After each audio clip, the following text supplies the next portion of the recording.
South ఇండియాలోనే biggest sorry store మన Varahi silks మన విజయవాడ ఎంజీ రోడ్ లో డిసెంబర్ 4వ తారీఖున ఘన ప్రారంభం.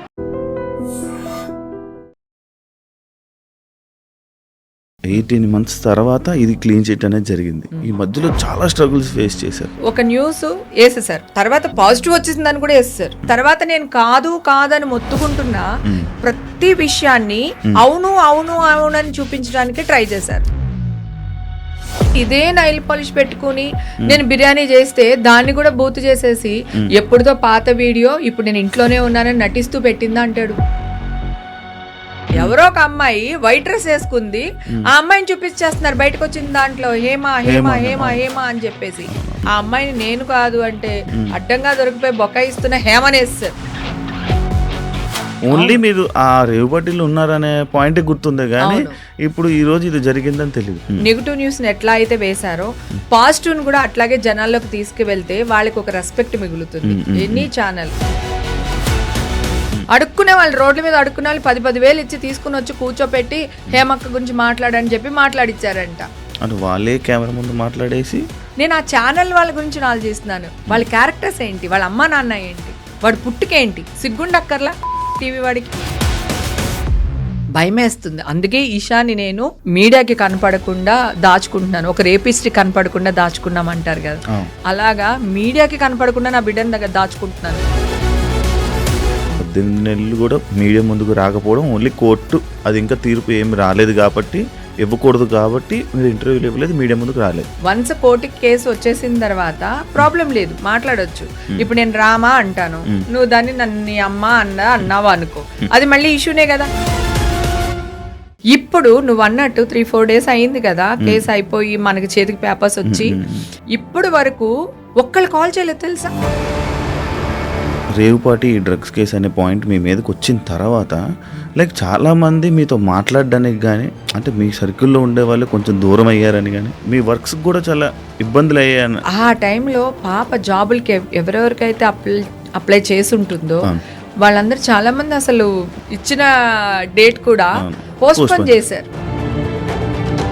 అయ్యో నేను వెళ్ళాను అనుకో వీళ్ళ బర్త్డేకి, అమ్మో హేమ వచ్చింది పోలీసులు వస్తారేమో అలా అన్నవాళ్ళు కూడా ఉన్నారు. నా ఫ్రెండ్స్, నా క్లోజ్ ఫ్రెండ్స్ బర్త్డే పార్టీలకి వెళ్తే వెళ్ళిపోండి తొందరగా హేమ ఉంది కదా పోలీసులు వస్తారు. ఇదే టైంలో 50 లక్షల ఎంట్రీ టికెట్ అని చెప్పారు. నా మైండ్ పోయింది. వాళ్ళ ఇష్టం 50 లక్షల టికెట్ పెట్టుకుని అక్కడ ఉన్న మొక్కలని చూసావు కదా, పొట్టి పొట్టి అమ్మాయిలు వాళ్ళు 50 లక్షలు ఇచ్చి పెట్టుబడి పెట్టే మొక్కలా ఉన్నాయా. నా అకౌంట్స్, మా అమ్మాయి అకౌంట్స్, మా ఆయన అకౌంట్స్, మా అమ్మగారిది, మా తమ్ముడిది, నా చుట్టూ ఉన్న నా ఫ్రెండ్స్ అకౌంట్స్ మొత్తం ఇట్లా ఇట్లా దులిపారు. అది మీ అమ్మగారి గురించి కూడా నిన్న మనం వీడియో అప్లోడ్ చేసిన దాంట్లో ఫుల్ ఎమోషనల్ అయ్యారు. చాలా అసలు ఆ అమ్మ ఏమైపోయిందంటే బ్లాంక్ అయిపోయి ఎవరో వచ్చేసారు నన్ను తీసుకెళ్ళిపోతున్నారు. అప్పటి నుంచి ట్రీట్మెంట్లు జరుగుతూనే ఉన్నాయి. సడన్ గా హార్ట్ స్ట్రోక్ వచ్చింది. ఒక స్టేజ్లో నేను డిప్రెషన్కి వెళ్ళిపోయి నేనే చచ్చిపోదాం అనుకునే ఒక స్టేజ్లో మా అమ్మ నన్ను బతికిచ్చింది. హేమగారు అనగానే చాలా పెద్ద సర్కిల్, పెద్ద పొలిటికల్ కానీ లేకపోతే అంత మంచి పెద్ద బ్యాక్గ్రౌండ్ ఉంది కదా. ఫోన్ కొడితే 5 నిమిషాల్లో జరిగిపోయే పని అని ఉన్నారు. కానీ ఎందుకు ఇంత 18 నెలలు డ్రాగ్, అంటే 2 నెలలు నడవడానికి. నేను తప్పు చేసి ఉండుంటే డెఫినెట్ గా అడిగేదాన్ని. నేను చేయనప్పుడు నేను ఎందుకు భయపడాలి, నేను ఎందుకు రికమెండేషన్ తీసుకోవాలి. నేనైనా దేశద్రోహం చేస్తానా, నన్ను అర్ధరాత్రి పట్టుకెళ్ళి జడ్జి ముందు నుంచోబెట్టి సినిమా రేంజ్లో నన్ను తీసుకెళ్లి జైల్లో వేయడానికి. హాయ్ హలో నమస్తే, నేను మీ anchor Shiva. Welcome to iDream Media. ఈరోజు మన ముందున్న గెస్ట్ యాక్టర్ హేమ గారు. 18 నెలల క్రితం రేవుపాటి అని చెప్పి, రేవుపాటిలో దొరికిపోయిన హేమ అని చెప్పి, డ్రగ్స్ తీసుకుంటూ దొరికిపోయిన హేమ అని చెప్పి చాలా బ్రేకింగ్ న్యూస్లు వేశారు. కానీ 18 నెలల తర్వాత కోర్టే తీర్పిచ్చిందనమాట. ఏం తప్పు లేదు, నిర్దోషి అని చెప్పి ఒక తీర్పు ఇవ్వడం జరిగింది. అసలు ఈ 18 నెలల గ్యాప్లో తన పోరాటం, ఎలాంటి పోరాటం చేశారు, అసలు ఆ మచ్చ అసలు అక్కడ ఏం జరిగింది, అసలు రేవుపాటి ఏంటి ఇలాంటి విషయాలన్నీ తనతో మాట్లాడి అసలు ఏం జరిగిందని మనకు తెలియని విషయాలు తెలుసుకునే ప్రయత్నం అయితే చేద్దాం. హాయ్ అండి, అమ్మగారు ఎలా ఉన్నారు? బాగున్నాను. ఇప్పుడు హ్యాపీయా? చాలా హ్యాపీ. అప్పుడు కూడా హ్యాపీ, ఇప్పుడు ఇంకా హ్యాపీ. 18 నెలలు అయింది. ఫైనల్గా ఇప్పుడు కోర్టు నుంచి తీర్పు వచ్చింది. ఏమని ఇచ్చింది కోర్టు మీకు తీర్పు? ఇప్పుడు నా మీద ఏవైతే కేసులు పడ్డాయో అవన్నీ కొట్టేశారు. అంటే నేను డ్రగ్స్ తీసుకున్నాను అన్నారు, అది ప్రూవ్ అవ్వలేదు, అది కొట్టేశారు. తర్వాత మీడియాలో వీడియో పెట్టాము, మీడియా ఏదో అయ్యింది అని అన్నారు, దాన్ని కొట్టేశారు. క్లీన్ చిట్ ఇచ్చారు. క్లీన్ చిట్ ఇచ్చేసారు అన్నిటికి. ఇది వచ్చిన తర్వాత 18 months తర్వాత ఇది క్లీన్ చిట్ అనేది జరిగింది. ఈ మధ్యలో చాలా స్ట్రగుల్స్ ఫేస్ చేశారు. అది విన్న అంటేనే మీకు ఏమనిపించింది? మీ ఫీల్ ఏంటి? ఎవరు గుర్తొచ్చారు? నాగా ఎవరు గుర్తు రాలేదు, కానీ మీడియా వాళ్ళు ఫోన్లు చేస్తూ ఉన్నారు, నా ఫొటోస్ వేస్తూ ఫోన్లు చేస్తూ ఉన్నారు. ఒక 300-400 కాల్స్ అటెండ్ చేసేసాను ఆల్రెడీ అప్పటికే. నాకు ఒకటే షాకింగ్ ఏంటంటే, నేను ఎక్కడ ఏ పార్టీకి వెళ్ళినా ఆల్ ఓవర్ వరల్డ్ లో ఎక్కడ పార్టీకి వెళ్ళినా 12-12:30కి నేను నా రూమ్ అవుట్, ఎక్కడికైనా వేరే వెళ్తే రూమ్కి వెళ్ళిపోతాను. లేదా ఇప్పుడు మన హైదరాబాద్ లో ఏదైనా పార్టీస్ జరిగితే గనక నేను ఇంటికి వచ్చేస్తాను. నాకు ఆఫ్టర్ పార్టీలకి వెళ్ళడం, లేకపోతే 2-3 వరకు పార్టీస్ చేయడం నాకు అలవాట్లేదు. సో అదే విధంగా ఆ రోజు కూడా అదే జరిగింది. సో నేను పార్టీకి వెళ్ళాను, 18th వెళ్ళాను, 19th పార్టీ చేశాను, పార్టీ నుంచి నేను వచ్చాను, అది అయిపోయింది. తర్వాత న్యూస్లు వస్తున్నాయి, ఫోన్లు చేస్తూ ఉన్నారు. సరే చేస్తున్నారు కదా అని చెప్పి, నేను అక్కడ లేనండి, నేను హైదరాబాద్లోనే ఉన్నాను, నేను ఒక ఫామ్ హౌస్లో చిల్ అవుతున్నానని ఒక వీడియో పోస్ట్ చేశాను.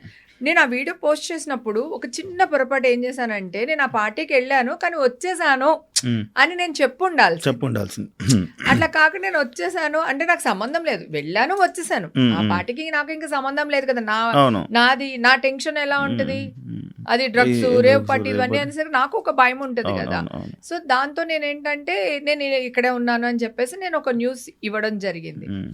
దాన్ని వీళ్ళు చిలవర పరవలు చేసేసి ఏదో చేస్తారు, దెబ్బకి భయం వేసి మళ్ళీ మా ఇంట్లో బిర్యానీ చేస్తూ కిచెన్ లో ఇన్స్టాగ్రామ్ లైవ్ లో అబద్ధం చెప్పడానికి లేదు. అంటే ఇప్పుడు ఆల్రెడీ ఒకటి చెప్పాను, అది అబద్ధం అని వేసేస్తున్నారు.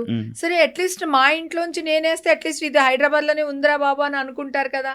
అందుకని నేను ఇమ్మీడియట్ గా మా ఇంట్లోంచి ఇదే నైల్ పాలిష్ పెట్టుకుని నేను బిర్యానీ చేస్తే దాన్ని కూడా బూత్ చేసేసి ఎప్పుడుదో పాత వీడియో ఇప్పుడు నేను ఇంట్లోనే ఉన్నానని నటిస్తూ పెట్టిందా అంటాడు.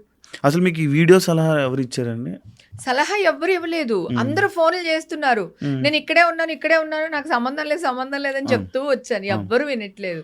సరే ఒక వీడియో పోస్ట్ చేస్తే ఒక గొడవ వదిలిపోతుంది కదా అనే మైండ్ సెట్ తోనే చేశాను నేను. కానీ అంటే ఆ రేవ్ పార్టీలో మీరు వెళ్ళింది సాటర్డే అని విన్నాను, అంటే సండే పార్టీకి మీరు అటెండ్ అవ్వలేదని విన్నాను, అది ఎంతవరకు వాస్తవం? లేదు, సండే పార్టీ కూడా నేను అటెండ్ అయ్యాను. సండే పార్టీకి అటెండ్ అయ్యాను, కానీ నేను ఆ బర్త్డే పార్టీలో కేక్ అది కట్ చేసేసిన తర్వాత నేను బయటకు వచ్చేసాను. మీరు బయటకు వచ్చారు, కానీ ఆ పోలీసులు తీసుకెళ్తున్న విజువల్స్ లో మీరు లేరు. అదే చెప్పాను, నేను ఏం డ్రెస్ వేసుకున్నాను చెప్పు, నీకు గుర్తుందా? అసలు డ్రెస్ గుర్తులేదండి, కదా. నాకు ఓ ఫోటో ఉంటే గనక, లేకపోతే డ్రెస్ ఫోటో కూడా నీకు పెడతాను, అది కావాలంటే దీంట్లో యాడ్ చేసి వెయ్యి. నేను బ్లాక్ డ్రెస్ వేసుకున్నాను, పింక్ ఫ్లవర్స్ ఉంటాయి, పింక్ ఆరెంజ్ ఫ్లవర్స్. నేను అసలు ఇవాళ డ్రెస్ వేసుకొద్దాం అనుకున్నా, ఓకేనా. పైన ఓన్లీ వైట్ షర్ట్ వేసుకున్నా, దట్ స్లీవ్లెస్. నా పర్సనల్ది నేను చూపించాలనుకోలేదు, సో జస్ట్ నేను షర్ట్ వేసుకున్నా.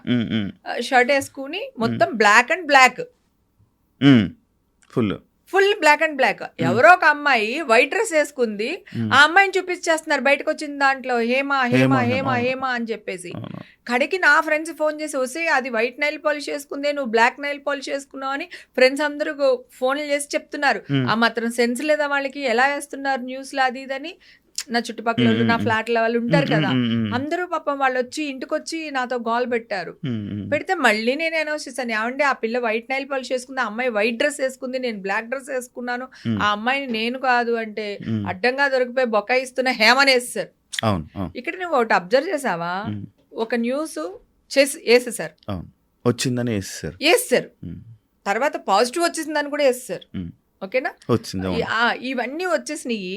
తర్వాత నేను కాదని మొత్తుకుంటున్నా ప్రతి విషయాన్ని అవును అని చూపించడానికి ట్రై చేశారు. అన్ని కనిపించలా నాకు. బ్లడ్ టెస్ట్లు నావి లేవు, వాళ్ళ దగ్గర నా శాంపిల్స్ లేవు, ఇప్పుడే తీస్తున్నారు. చెప్పారు కూడా, అప్పుడు నేను చెప్పాను నేను ఒక్కదాన్ని వెళ్ళాను నాన్న బెంగళూరు. నిజంగా నేను తప్పు చేసి ఉంటే ఒక 10 మంది రికమెండేషన్ లో, లేకపోతే ఇంకొకటో, లేదా లాయర్ నో ఏదో ఒకటి తీసుకుని నేను వెళ్ళేదాన్ని కదా. నేను ఒక్కదాన్ని వెళ్ళాను నాన్న బెంగళూరు, సిసిబి వాళ్ళ దానికి వెళ్తే వాళ్ళందరూ 10 మంది వచ్చారు, ఎంక్వైరీ చేశారు, అడిగారు మీరు డ్రగ్స్ తీసుకున్నారా, లేదు తీసుకోలేదు, మీరు ఎన్ని గంటలకు ఉన్నారు, ఎన్ని గంటలకు వెళ్ళిపోయారు, ఇవన్నీ అడిగారు. నేను ఇన్ని గంటలకు వచ్చాను, ఇన్ని గంటలకు వెళ్ళిపోయాను, నేను ఇది అని చెప్పేసి నేను వాళ్ళకి చెప్పాను. దాని తర్వాత మీరు తీసుకోకపోవచ్చు కానీ ఎవరైనా కలిపి మీకు ఇచ్చి ఉండొచ్చు కదా అని మళ్ళీ ఇలాంటి క్వశ్చన్లు కూడా అడిగారు. ఒక్క క్షణం డంగు అనింది నాకు. అంత పెద్ద పార్టీ కదా, ఏమో తెలియదు తెలియదు కదా, అయ్యమ్మో అనుకుని ఆ క్షణం ఒక ఆగి వెంటనే చెప్పాను, లేదండి అక్కడ ఉన్న వాళ్ళందరూ నా బ్రదర్స్, నేనంటే చాలా ఇష్టం, చాలా రెస్పెక్ట్, నేను అందుకే అక్కడి నుంచి ఇక్కడ దాకా వచ్చాను, వాళ్ళు ఎవ్వరు అలా చేయరు, నేను తీసుకోలేదు, నేను దాగలేదు, నేను తీసుకున్నది ఇదిగోండి రెడ్ బుల్, అది నా చేత నేనే ఓపెన్ చేసుకుని తాగాను, ఏగర్ మైజర్ ఉంది, సో అది కూడా సగం బాటిల్ ఉండింది కానీ నేను దాన్ని టచ్ చేయలేదు, ఇది నేను చేసిన పని అని చెప్పేసి చెప్పాను. నా టేబుల్ మీద ఏమైతే ఉన్నాయో అన్ని అడిగారు, అవన్నీ చెప్పాను, ఎన్ని గంటలకు లోపల వచ్చాను, ఎన్ని గంటలకు బయటకు వెళ్ళాను, అన్ని ఎంక్వైరీ చేశారు, అన్ని నేను క్లియర్ కట్ గా నేను చెప్పాను. ఓకే, ఇందాక మీరు అడిగిన బిర్యానీ వాళ్ళు చెప్తే అప్పుడు నేను హాస్పిటల్ నుంచి వచ్చేటప్పుడు నేను చెప్పాను, ఏమండి ఇప్పుడు తీస్తున్నారు నా టెస్ట్లు, మీరు ఆలోచించండి, అప్పుడు గనక నా టెస్ట్లు ఉండుంటే ఇప్పుడు మళ్ళీ సెకండ్ టైం నన్ను ఎందుకు తీశారు టెస్ట్లు, ఏం అవసరం కదా, ఎవ్వరు అడగలా. అవును కదా, హేమ చెప్పింది ఒక్క నిమిషం నేను చెప్పింది నిజమని నమ్మున్నా మన మీడియా వాళ్ళు కానీ సోషల్ మీడియా వాళ్ళు కానీ, నేను ఈ రోజు అరెస్ట్ అయ్యేదాన్ని కాదు. అయితే నేను చెప్పిన దాన్ని కూడా ఓవర్ యాక్టింగ్ చేస్తున్నా ఏమో, నేను కొంచెం స్ట్రాంగ్ గా చెప్పాను, ఒరే ఫేక్ న్యూస్లు వెయ్యకండి రా, నా టెస్ట్లు వీళ్ళ దగ్గర లేవు, నా శాంపిల్ లేవు, ఇవి ఇప్పుడే తీస్తున్నారు, ఇదిగో ఇప్పుడే ఇచ్చి వస్తున్నాను అని చెప్పాను. దాన్ని వీళ్ళందరూని ఓవర్ యాక్టింగ్ చేస్తున్న హేమ, బుకాయిస్తున్న హేమ, అరుస్తున్న హేమ అనేసరికి జనాలందరూ ఓ ఇది అరుస్తుంది, ఇది దెబ్బలాడుతుంది, దాని మీదకి వెళ్ళిపోయారు తప్ప ఫ్రస్ట్రేషన్ లో చెప్తుంది అనుకున్నారు. చెప్తుంది దొరికిపోయి ఈ లేసన్ న్యూస్లకి దొరికిపోయి, ఎందుకంటే నేను బయటకు వచ్చిన వీడియో కూడా వేస్తారు కదా, ఏది ఆ తెల్ల డ్రెస్ వేసుకున్న అమ్మాయిని చూపించేసి ఇదిగో బయటకు వచ్చింది, ఇదిగో బయటకు వచ్చింది, ఇదిగో పులి, ఇదిగో పులి, ఇదిగో పులి అంటే అదిగో తోక అంటాం కదా. సో ఆ రేంజ్ లో వీళ్ళు చేసేసారు జనాల్ని కూడా. నేను చెప్పింది ఏది కూడా ఎందుకంటే వింటారు అనుకో, అప్పుడు వాళ్ళు వేసిన న్యూస్ ఫేక్ న్యూస్ అవుద్ది. ఆల్రెడీ చెప్తున్నాను కదా, fake news fake news fake news అంటున్నాను కదా నేను. వాళ్ళకి దాన్ని కళ్ళకి గంతలు కట్టినట్టు చేస్తారు జనాలకి. అంటే చాలా విషయాలు, ఇది ఒక్క విషయం అనే కాదు, చాలా మంది యాక్టర్ల మీద ఏదైనా నెగిటివ్ వచ్చినప్పుడు చాలా న్యూస్ అనేది పెద్ద స్ప్రెడ్ అవుతుంటుంది. కానీ ఇదంతా అంటే ఇదంతా లేదు, అలాంటిది ఏం లేదు అని క్లియర్ అయిపోయిన తర్వాత దాని గురించి వేయడం మానేశారు. అంటే ఎగ్జాంపుల్ మీదే ఒక 3 days 4 days అవుతుంది మీది వచ్చి, కానీ ఇప్పటికి ఎవరికి తెలీదు, ఓన్లీ మీరు ఆ రేవు పార్టీలో ఉన్నారనే పాయింట్ గుర్తుందే కానీ ఇప్పుడు ఈ రోజు ఇది జరిగిందని తెలియదు.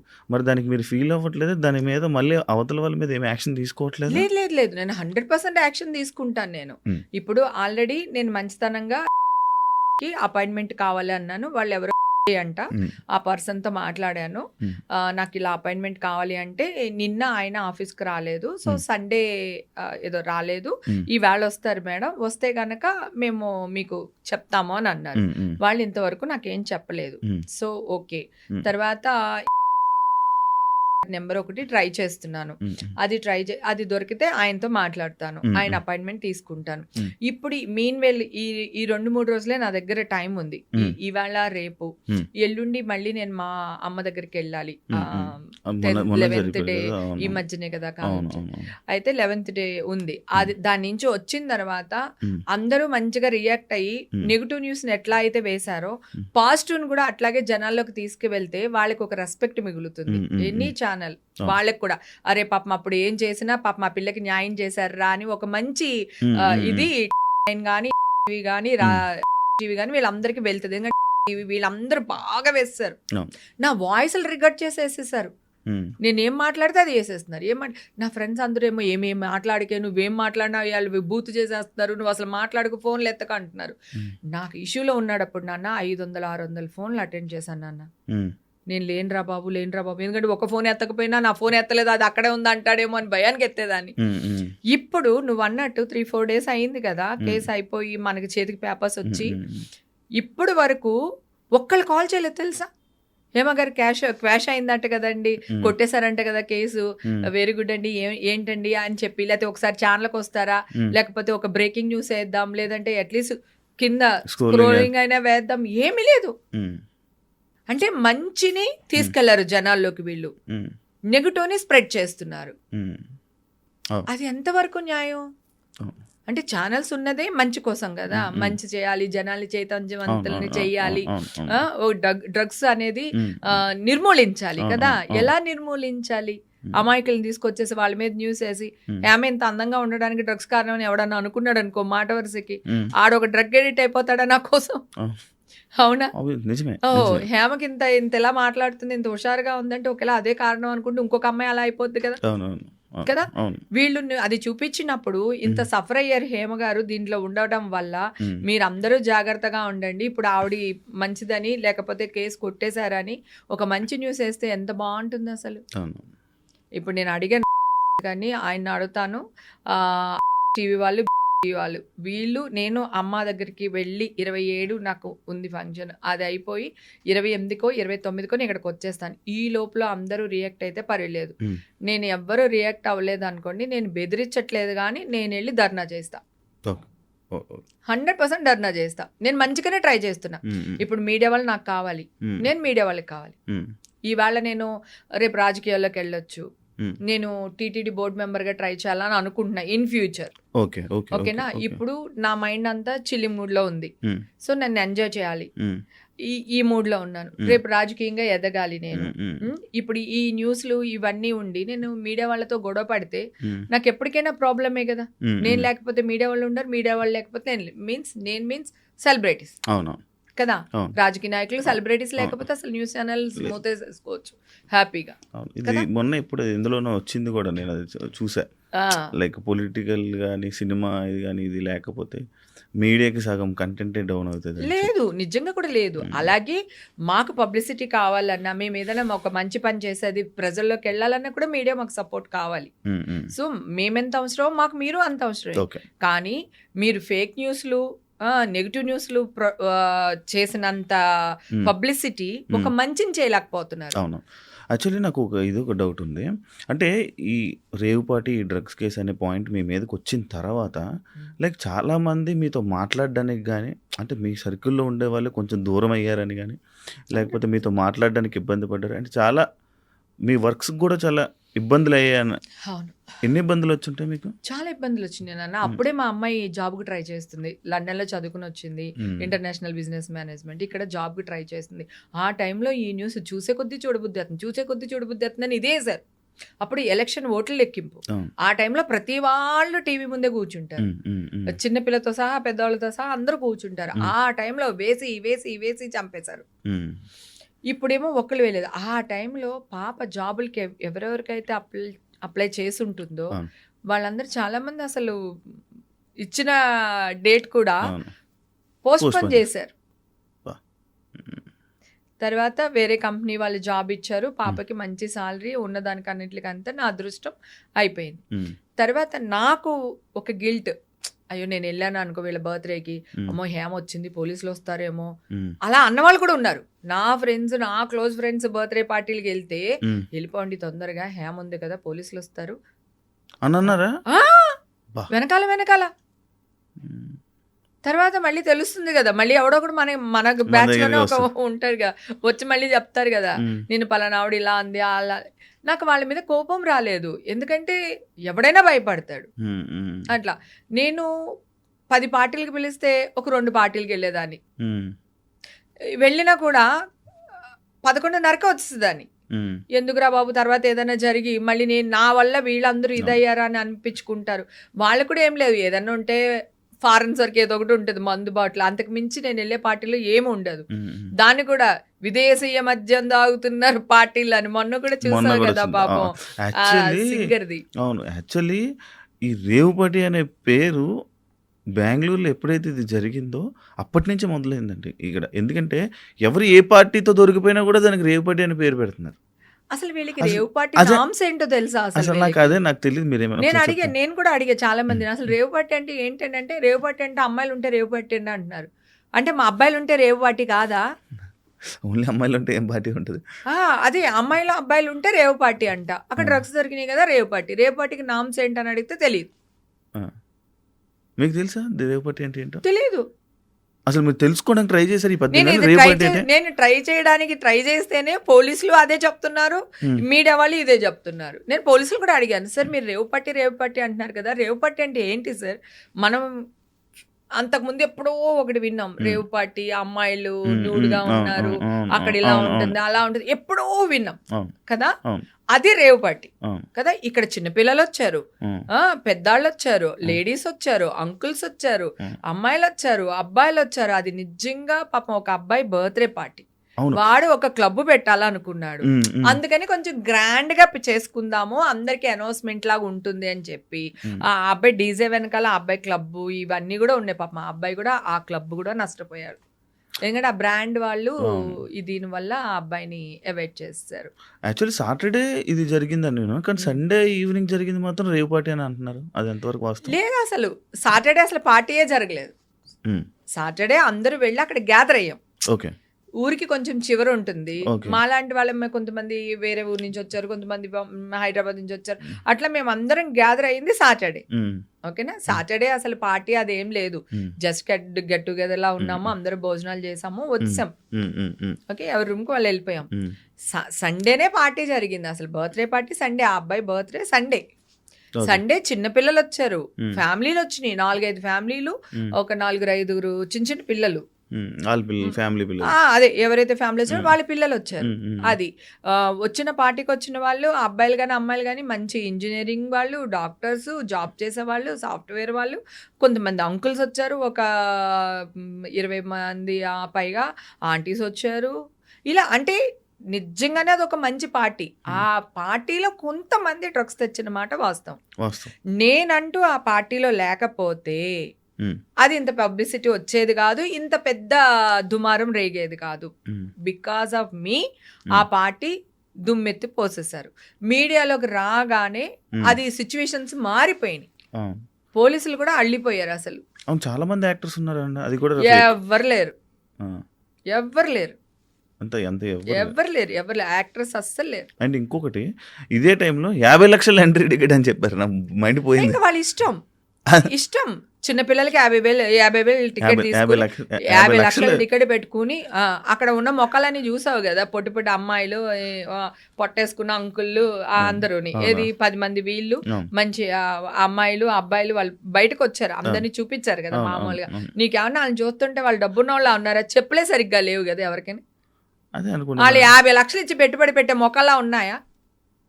అసలు మామూలుగా మా మొక్కలు కూడా, నేను కూడా చెప్తున్నా, నేను ఎందుకు 50 లక్షలు ఇచ్చి నేను ఆ పార్టీకి వెళ్ళాల్సిన అవసరం నాకేంటి?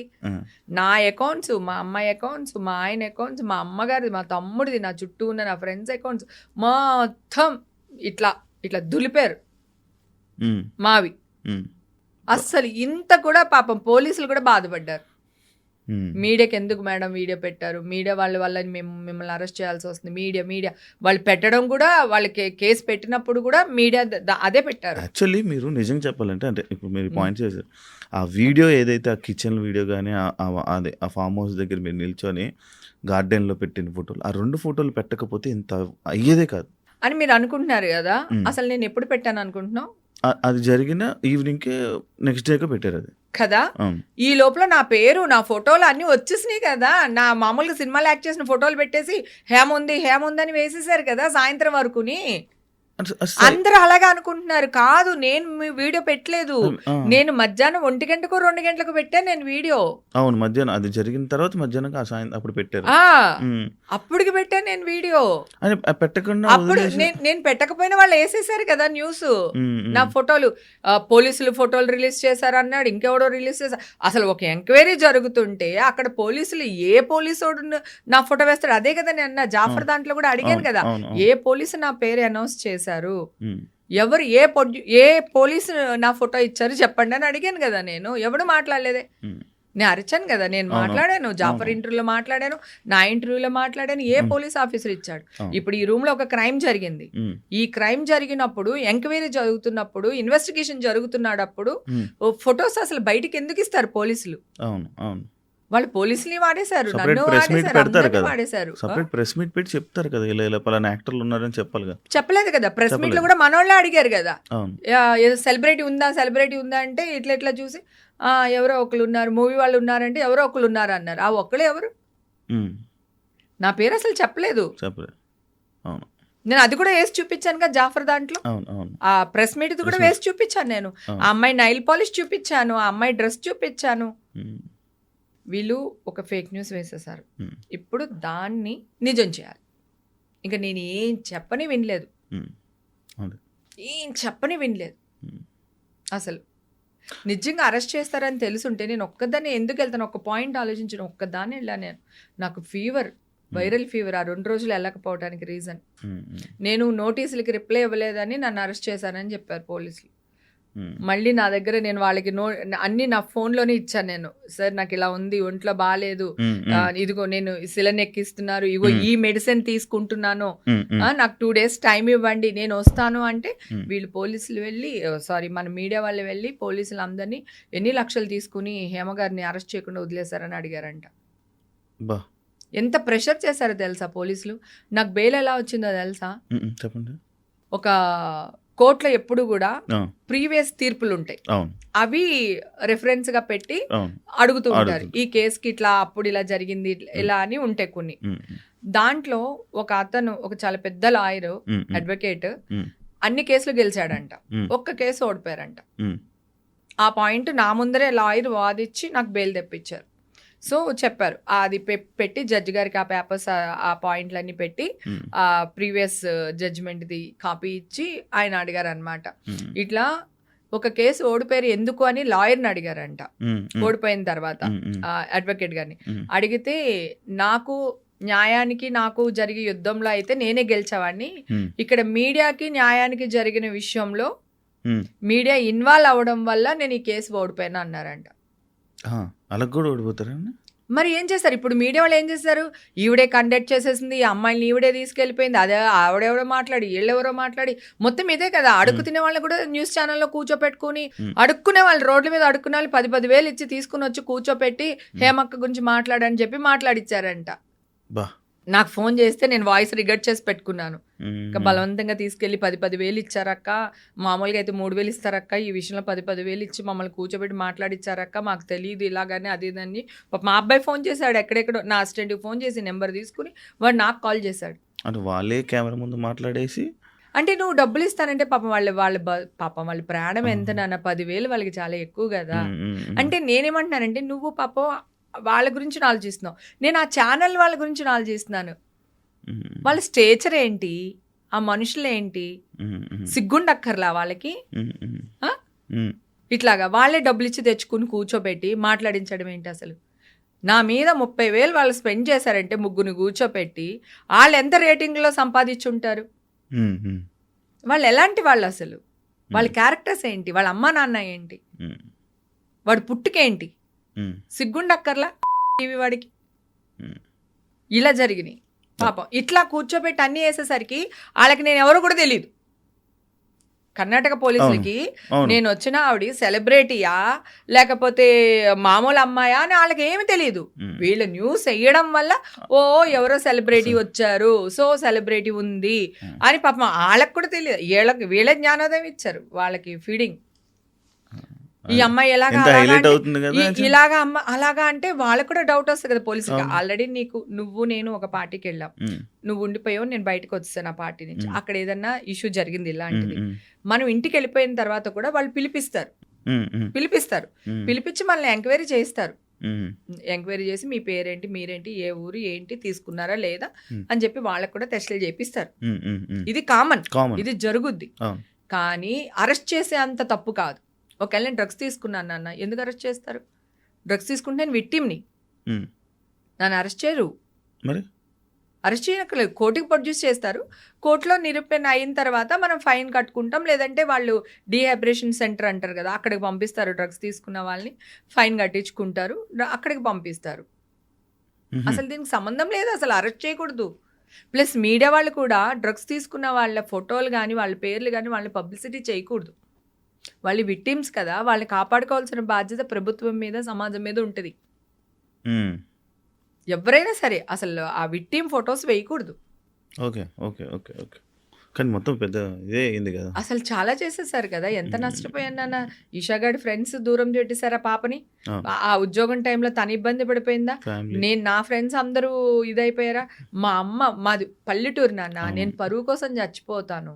యాక్చువల్లీ అది ఇప్పుడు అడుగుదాం అనుకున్నాను. అది మీ అమ్మగారి గురించి కూడా నిన్న మనం వీడియో అప్లోడ్ చేసిన దాంట్లో ఫుల్ ఎమోషనల్ అయ్యారు. చాలా అసలు నేను అమ్మ మీద ఎన్నిసార్లు ఒట్టేసినా కూడా ఎమోషన్లో వచ్చేస్తుంది అసలు కళ్ళంటి నీళ్ళు. పాపం నేను అది కూడా చెప్పాను. నేను మా మదర్ ఇబ్బంది పడుతున్నారు, అప్పుడు కూడా వీడియో పోస్ట్ చేశాను. ఇమ్మీడియట్ గా పోస్ట్ చేశాను.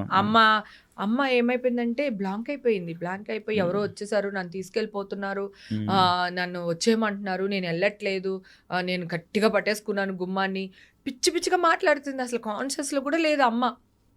నేను హాస్పిటల్ వీడియో పెట్టినప్పుడు అమ్మ ఏదేదో మాట్లాడేస్తున్నారు. సో అమ్మ కొలాప్స్. అప్పటి నుంచి ట్రీట్మెంట్లు జరుగుతూనే ఉన్నాయి.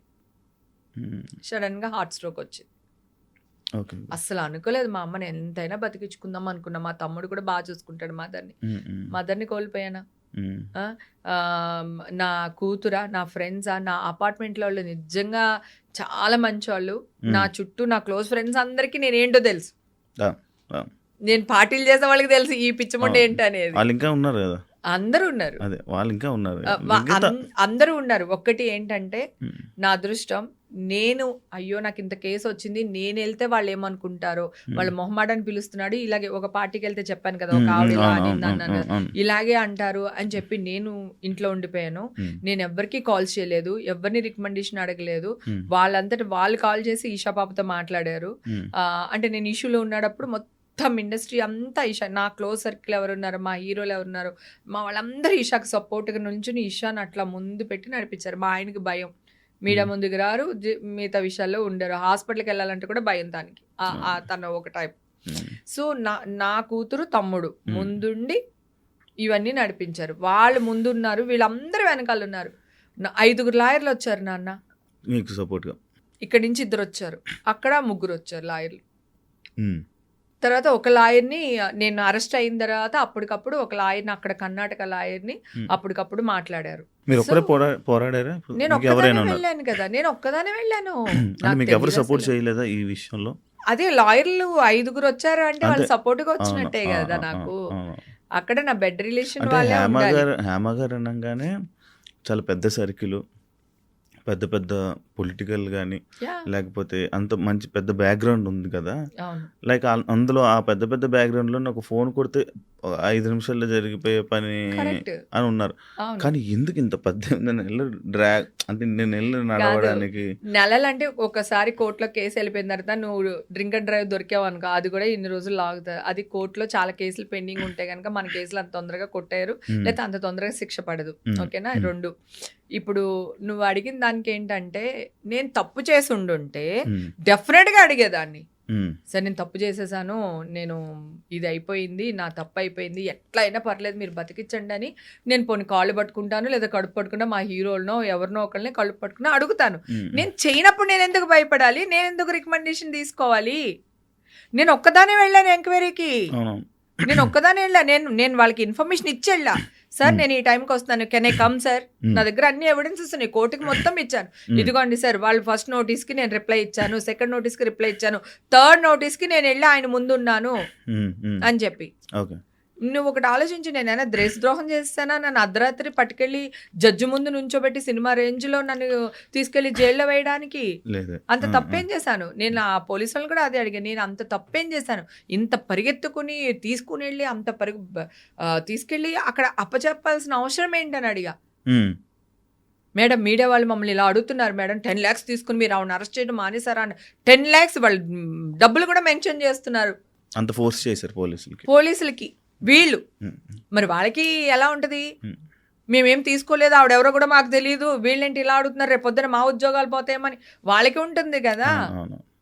చెప్పాను కదా, మీడియా వాళ్ళు ఇన్వాల్వ్ అవడం వల్ల 100 కేసులు గెలిచిన ఒక న్యాయవాదికి 1 కేసు ఓడిపోవటానికి కారణం మీడియా ఇన్వాల్వ్మెంట్ వల్ల జడ్జిమెంట్ మారింది అని అన్నారు.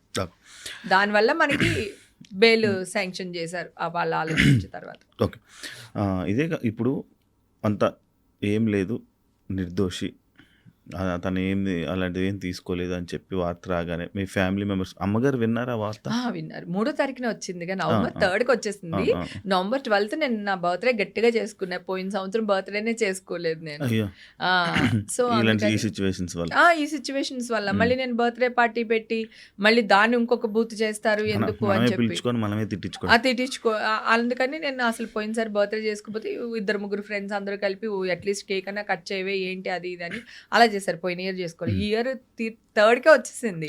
సో పేపర్స్ రావడానికి టైం పట్టింది. కోర్టు జడ్జిమెంట్ కాపీస్ నా చేతికి వచ్చే వరకు చెప్పొద్దు అన్నారు. అందుకని నేను చెప్పలేకపోయాను. అప్పుడు నా 12th నా బర్త్డే కూడా చేసుకున్నాను. బానే ఉంది, పర్వాలేదు అమ్మ, ఇంకొక పేపర్స్ రాగానే మీడియాకి వెళ్తానమ్మా, అన్ని మంచిగా అయిపోతాయి, నువ్వు అసలు బాధపడకు, నా గురించి ఆలోచించుకో, అది ఇది అని చెప్పా. ఒక స్టేజ్లో నేను డిప్రెషన్కి వెళ్ళిపోయి నేనే చచ్చిపోదాం అనుకునే ఒక స్టేజ్లో మా అమ్మ నన్ను బతికిచ్చింది. నీకు ఏదన్నా అయిందంటే నేను ఒక దాని ఉన్నాను, నేను ఏమైపోతానో నీకు అర్థం కావట్లేదు, పిల్లుంది ఇక్కడ, నువ్వు ఎదవేషాలు ఏది అయ్యొద్దు, మైండ్లోంచి ఇవన్నీ పెట్టుకోకు అని చెప్పి మా అమ్మ ఒక ఆవిడ భాషలో బాగా తిట్టి వీళ్ళందరినీ చెప్పింది. ప్రామిస్ చేయించుకుంది, నువ్వు అస్సలు ఇంకొక సెకండ్ థాట్ అసలు తీసుకోవద్దు అని.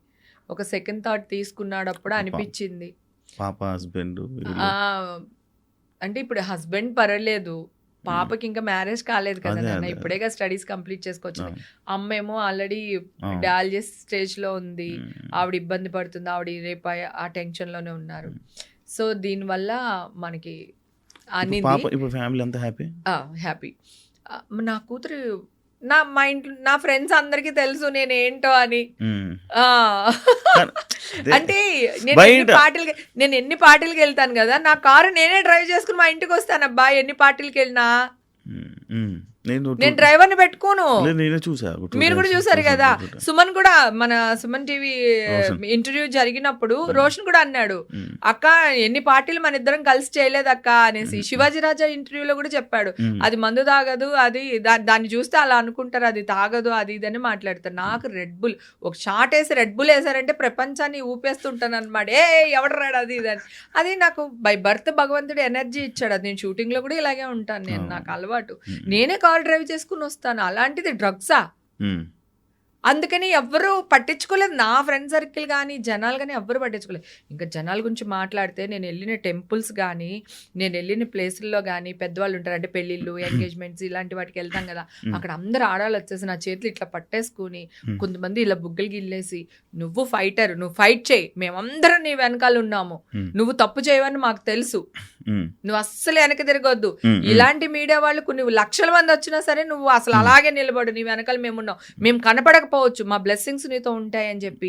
తర్వాత హోమాలు అవన్నీ చేస్తారు కదా గుళ్ళో, అక్కడ తుడవడానికి పెద్ద మొత్తం వీళ్ళందరూ పెట్టుకుంటారు కదా, వాలంటీర్లుగా వచ్చి చేస్తూ ఉంటారు. అలాగే తిరుపతిలో కూడా వాలంటీర్స్ వస్తూ ఉంటారు, బ్లూ కలర్ డ్రెస్ వేసుకుని ఆరెంజ్ కలర్ ఈ కట్టుకుంటారు. అక్కడ తిరుపతి వెళ్తే వాళ్ళందరూ, అమ్మ గుళ్ళో ఉన్నంతసేపు మేము నీ గురించి అంటున్నాము, అన్యాయంగా నిన్ను బలి తీసుకున్నారమ్మా, నువ్వు అస్సలు భయపడకు, మేమందరం ఉన్నామని.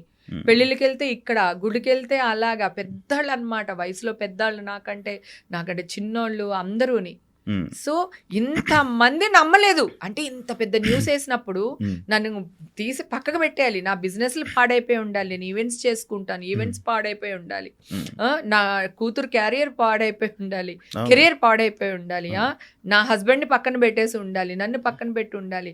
కానీ ఎవ్వరు పెట్టలేదు తెలుసా, అందరు ఫోన్లు చేశారు, అందరు మాట్లాడారు. అమ్మ ఈషా పాప నీకేం కావాలి నాన్న, నువ్వు ఒక్కదాన్ని వెళ్తున్నావు, లాయర్స్ కావాలా, ఏమన్నా మనీ కావాలా, అక్కడ కార్లు కావాలా, నీకు రూమ్స్ కావాలా, ఏం చేయమంటావు 500-600 కాల్ పాపకు వచ్చినాయి.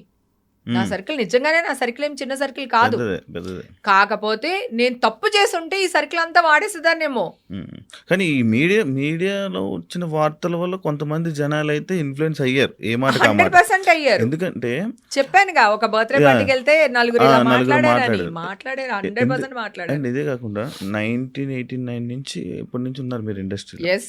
88 నుంచి 1988. అప్పటి నుంచి తెలుగు ప్రేక్షకుల్ని కానీ అందరినీ ఎంటర్టైన్ చేస్తూ చాలా మంచి యాక్టర్ అని పేరు తెచ్చుకొని, అంటే ఇంత నేమ్ ఉన్న తనని ఇలాంటి విషయాలు, అంటే మీ గురించి బాగా తెలుసు, ఎన్ని సంవత్సరాలు చూశారు, కానీ ఇంత మంచి నేము, తన గురించి ఇంత బాగా తెలుసు, కానీ ఇలాగా కేసు ఇలా వచ్చింది, ఇలా డ్రగ్స్ తీసుకున్న కేసులో ఇలా హేమ గారు ఉన్నారు అని అంటే మీడియాలో ఇలా న్యూస్లు వస్తే ఎందుకు బ్యాడ్ కామెంట్స్ అనేవి పడ్డాయండి? 100 న్యూస్ ఛానల్స్ ఉన్నాయి. ప్రతి దాని వెనకాల 20 వేసుకున్నా కూడా ఎన్ని వందల న్యూస్ ఛానల్ వాళ్ళు, యూట్యూబ్ ఛానల్స్ ఉన్నాయి. వాళ్ళే కదా నన్ను ట్రోల్ చేశారు. ఈ ఛానల్లో వేసిన న్యూస్ని వాళ్ళే కదా ట్రోల్ చేశారు. వాళ్ళ దగ్గర ఉన్న మనుషులే కదా వాళ్ళు పెట్టారు. జెన్యూన్ మనుషులు ఎవ్వరూ నన్ను ట్రోల్ చేయలేదు, నన్ను ఎవ్వరు అనలేదు. నేను ఎంక్వైరీ చేసుకున్నాను. నేను ప్రతి దాంట్లోని ఇవి ఉంటాయి కదా, ఐడీస్ ఉంటాయి, వీళ్ళు ఉంటారు. ఎవడు ఇప్పుడు 2 నిమిషాలు పట్టుకుంటున్నారుగా, మొన్న కూడా చిన్న దాంట్లో వాడు పట్టుకుని వేస్తారా? ఓకేనా? నీ ఐడి ఫేక్ ఐడీలు పెట్టుకొని పెట్టారు. ఎవ్వడు ఒక్కడు జెన్యూన్ లేడు.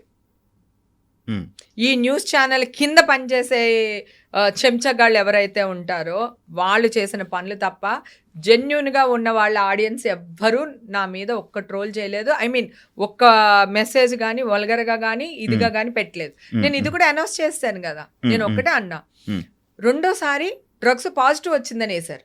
ఫస్ట్ న్యూస్ వేసారే అయిపోయింది. సెకండ్ టైము ఒకటి, టీవీలో ఒకటి, ఇద్దరే, మిగతా వాళ్ళు ఎవరు వేయలా. డ్రగ్స్ పాజిటివ్ వచ్చింది హేమకని వేస్తారు. వెయ్యగాని వెంటనే మా ఇంట్లో నేను ఒక చిన్న నా ఫోన్ పెట్టేసుకుని ఒక వీడియో షూట్ చేశా. ఇవన్నీ నా బాడీలోనే ఉంటాయి కదా, నేను మీరు ఎక్కడికి రమ్మంటే అక్కడికి వస్తాను, టెస్టులు చేయించండి. హెయిర్ లో 1 year ఉంటుంది. అందుకే పోలీసులు మళ్ళీ నాకు టెస్ట్ చేయించారు.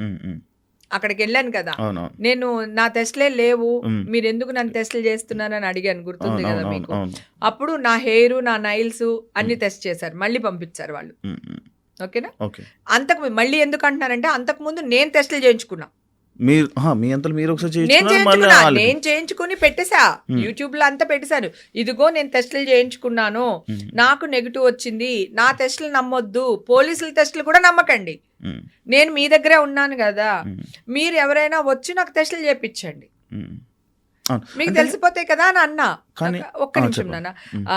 అప్పుడు నేను వీడియో పెట్టాను, నా బాడీలోనే ఉంటాయి కదా, ఇది ఈ కేసు సంబంధించి నా బాడీలోనే ఉంటాయి కదా గారు, మన వాళ్ళు వీళ్ళు అలా గారు వీళ్ళందరి పేర్లు చెప్పుకుంటూ ఎవరెవరు నా మీద న్యూస్లు వేశారో, ఈ క్రైమ్ రిపోర్టర్స్ ఉంటారు కదా వాళ్ళ పేరు కూడా. అతను ఇది వరకు పుడింగ్ ఎలిమెంట్ లో కూడా నేను లేను, ఉన్నానని వేసాడు. ఓకే, అతను వేసాడు, అతనే మళ్ళీ చేశాడు.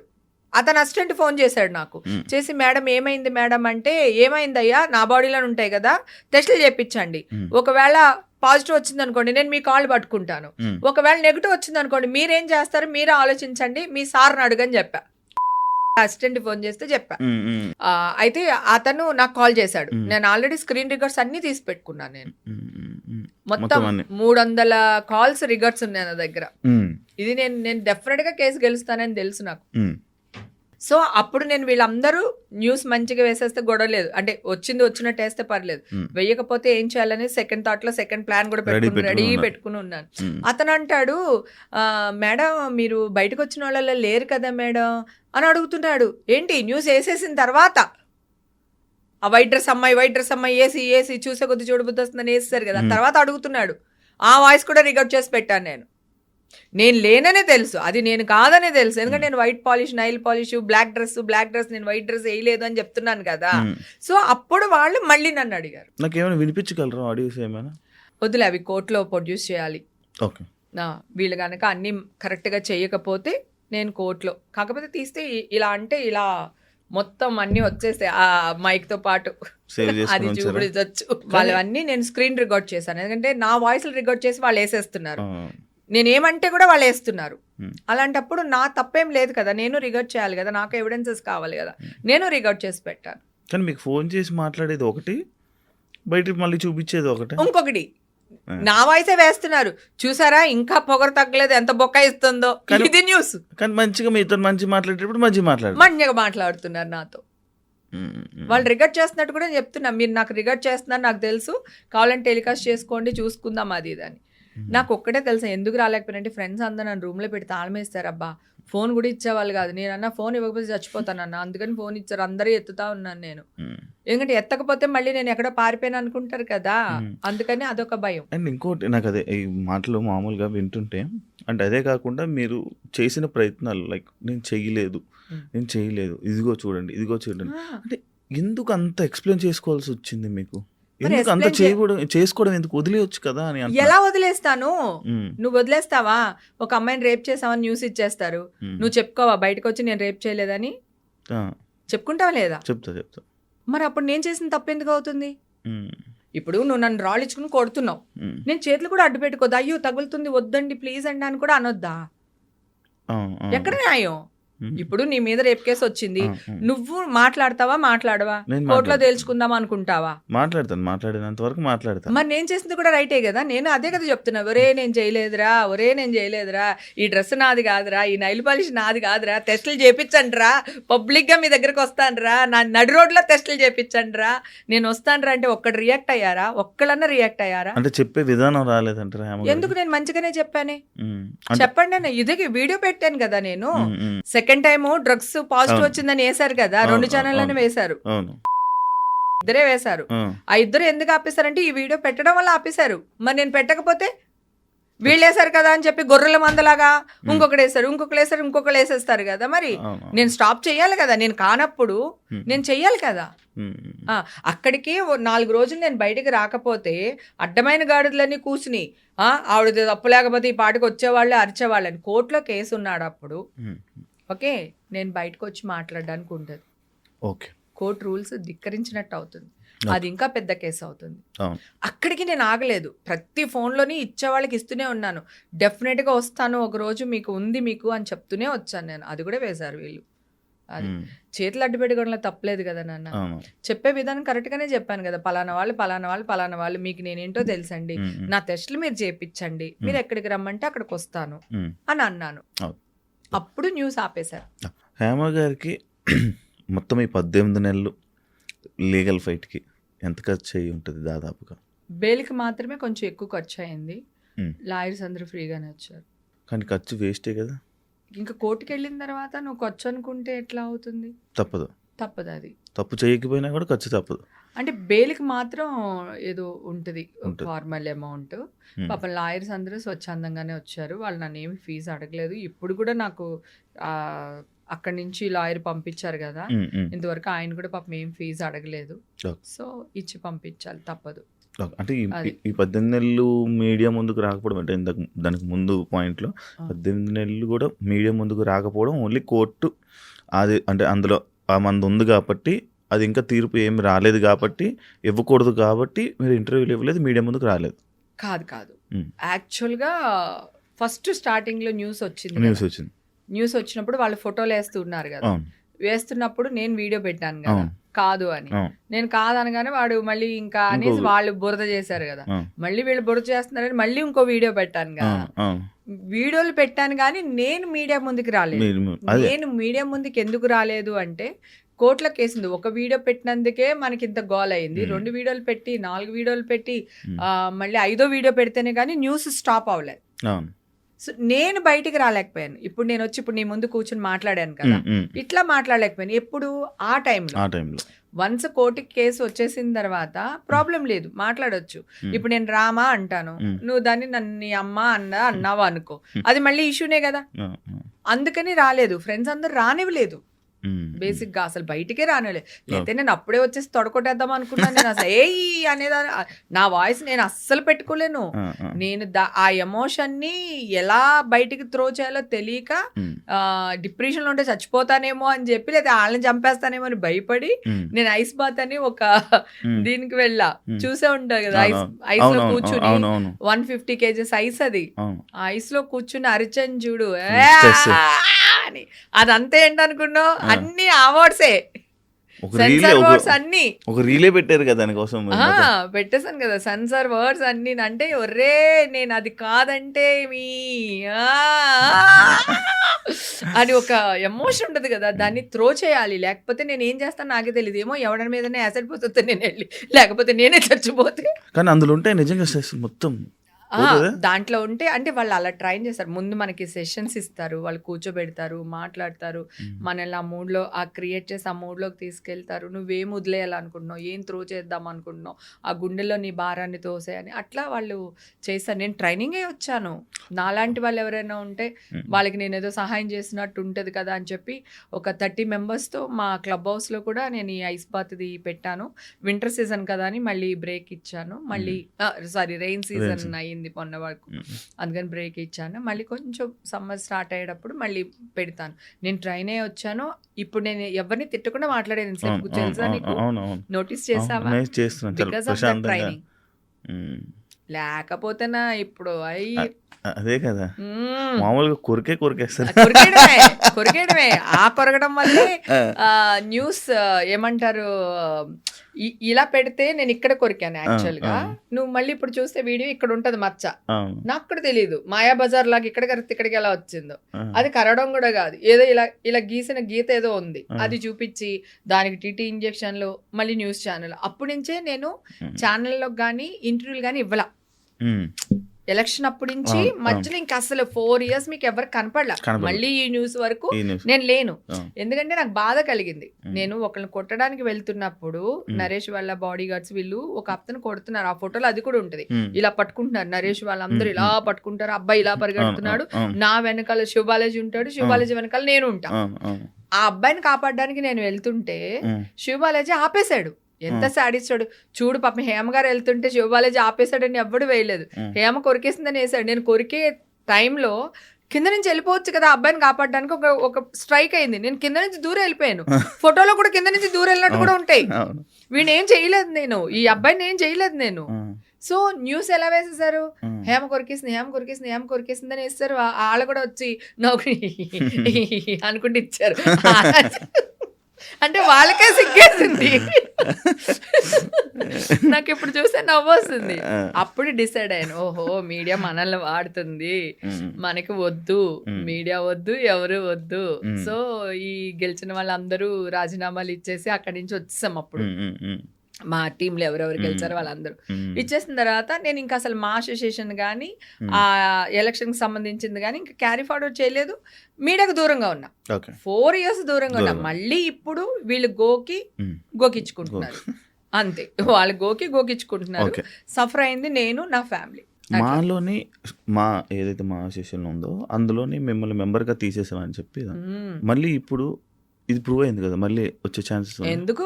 అప్పుడే తీసేసుకున్నానుగా, అప్పుడు మళ్ళీ వచ్చేసి అప్పుడే వచ్చేసింది. మళ్ళీ న్యూస్ లో చిన్న చిన్న అంటే తీసేసింది పెద్దగా వేసారు, ఇచ్చింది ఇంత వేస్తారు కదా. ఇప్పుడు జరిగితే అప్పుడు వెంటనే తీసుకున్నా. విష్ణుబాబుకి కాల్ చేస్తే విష్ణుబాబు నాకు చాలా సపోర్టివ్ గా ఉన్నారు.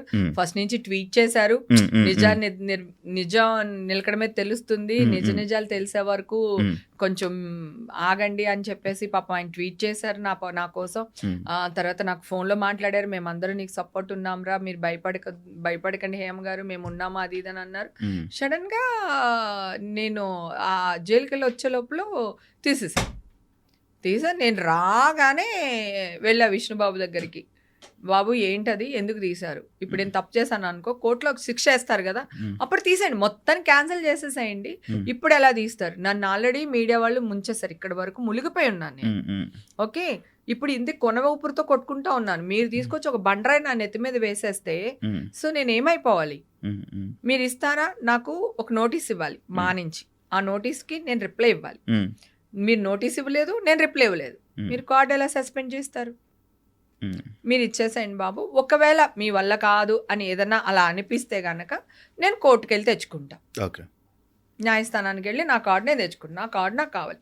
ఇలాంటి టైంలోనే కదా మా హెల్ప్ కావాలి అని చెప్పి విష్ణుబాబుకి చెప్పి అన్ని మొత్తం పేపర్స్ చూపించి అక్కడ ఎవరు కోర్టుకి వెళ్ళి నాకు బెయిల్ ఎలా వచ్చిందో ఆ పేపర్స్ అన్ని చూపించి విష్ణుకి ఇమ్మీడియట్ గా కార్డు తీసుకున్నా. కార్డు ఇచ్చిన తర్వాత ఏమన్నారు, హేమ గారు మళ్ళీ మీడియాకి అది చెప్పకండి మనం కార్డు ఇచ్చామని అది ఇది అంటే, అన్నాను అదేంటి బాబు ఎగ్జాక్ట్లీ అంటే మన ఆఫీస్ లో ఎవరో లీక్ చేశారండి లెటరు అంట. ఓ అవునా బాబు, సర్లేండి నేను కూడా ఎవరికి చెప్పను అని చెప్పా. తర్వాత నేను ట్వీట్ చేశా, మా ఎప్పుడు నాకు అండగా ఉంటుంది, ఇలాంటి సిచ్యువేషన్ లో కూడా మా నాకు సపోర్టివ్గా ఉంది, థ్యాంక్స్ టు మా అని చెప్పేసి నేను ట్విట్టర్లో ట్వీట్ చేస్తాను. నేను లెటర్ లీక్ చేయలేదు, ట్వీట్ చేశాను, మాకు థ్యాంక్స్ చెప్పాను.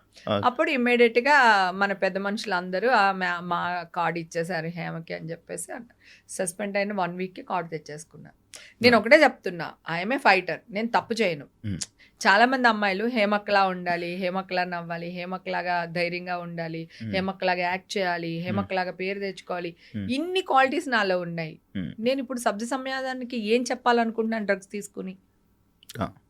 ఓకే, నేను క్లబ్కి వెళ్తున్నాను లేదా పార్టీస్కి వెళ్తున్నాను, సో వెళ్ళినంత మాత్రాన డ్రింక్ చేయాలని లేదు, ఒకవేళ డ్రింక్ చేసిన తప్పు కాదు, డ్రగ్స్ తీసుకోవాలని లేదు, క్లబ్స్కి వచ్చే వాళ్ళందరూ మందు తాగుతారని ఏం లేదు, పార్టీస్కి వెళ్ళే వాళ్ళందరూ డ్రగ్స్ వేసుకుంటారని ఏమి లేదు, రైట్?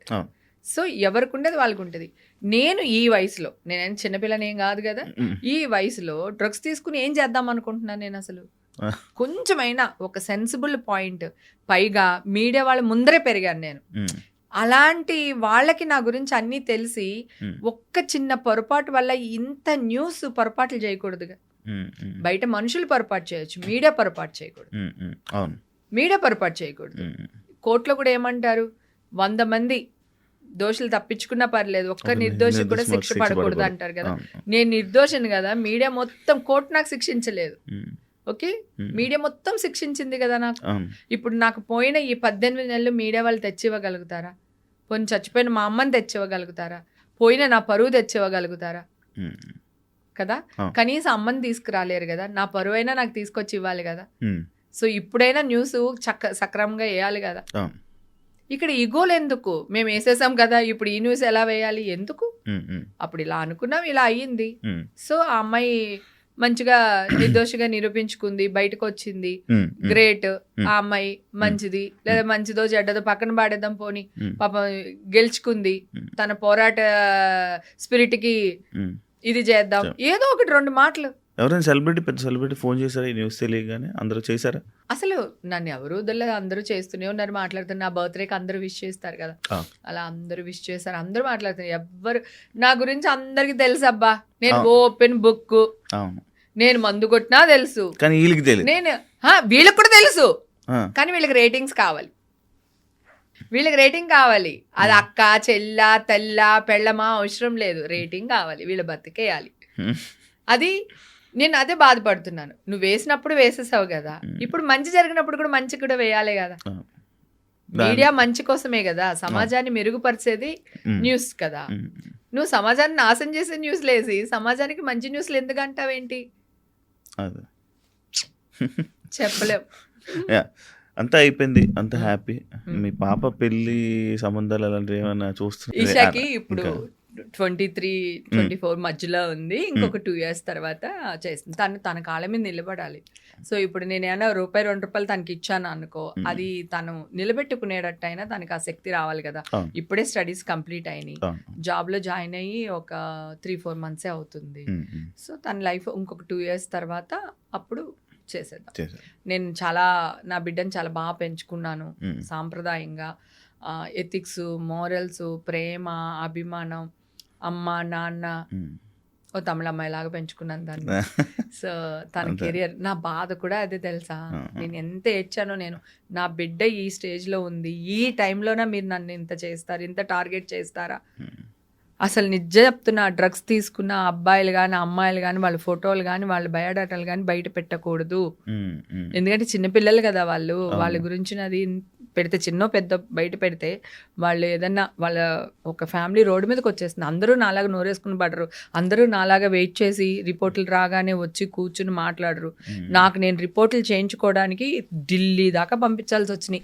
నా నైలు, ఒక ఆడదాని జుట్టు పట్టుకున్న మగాడు కానీ, అంటే రాజ్యాలే కూలిపోయినాయి ఒక ఆడదాని కోసం, తెలుసు కదా.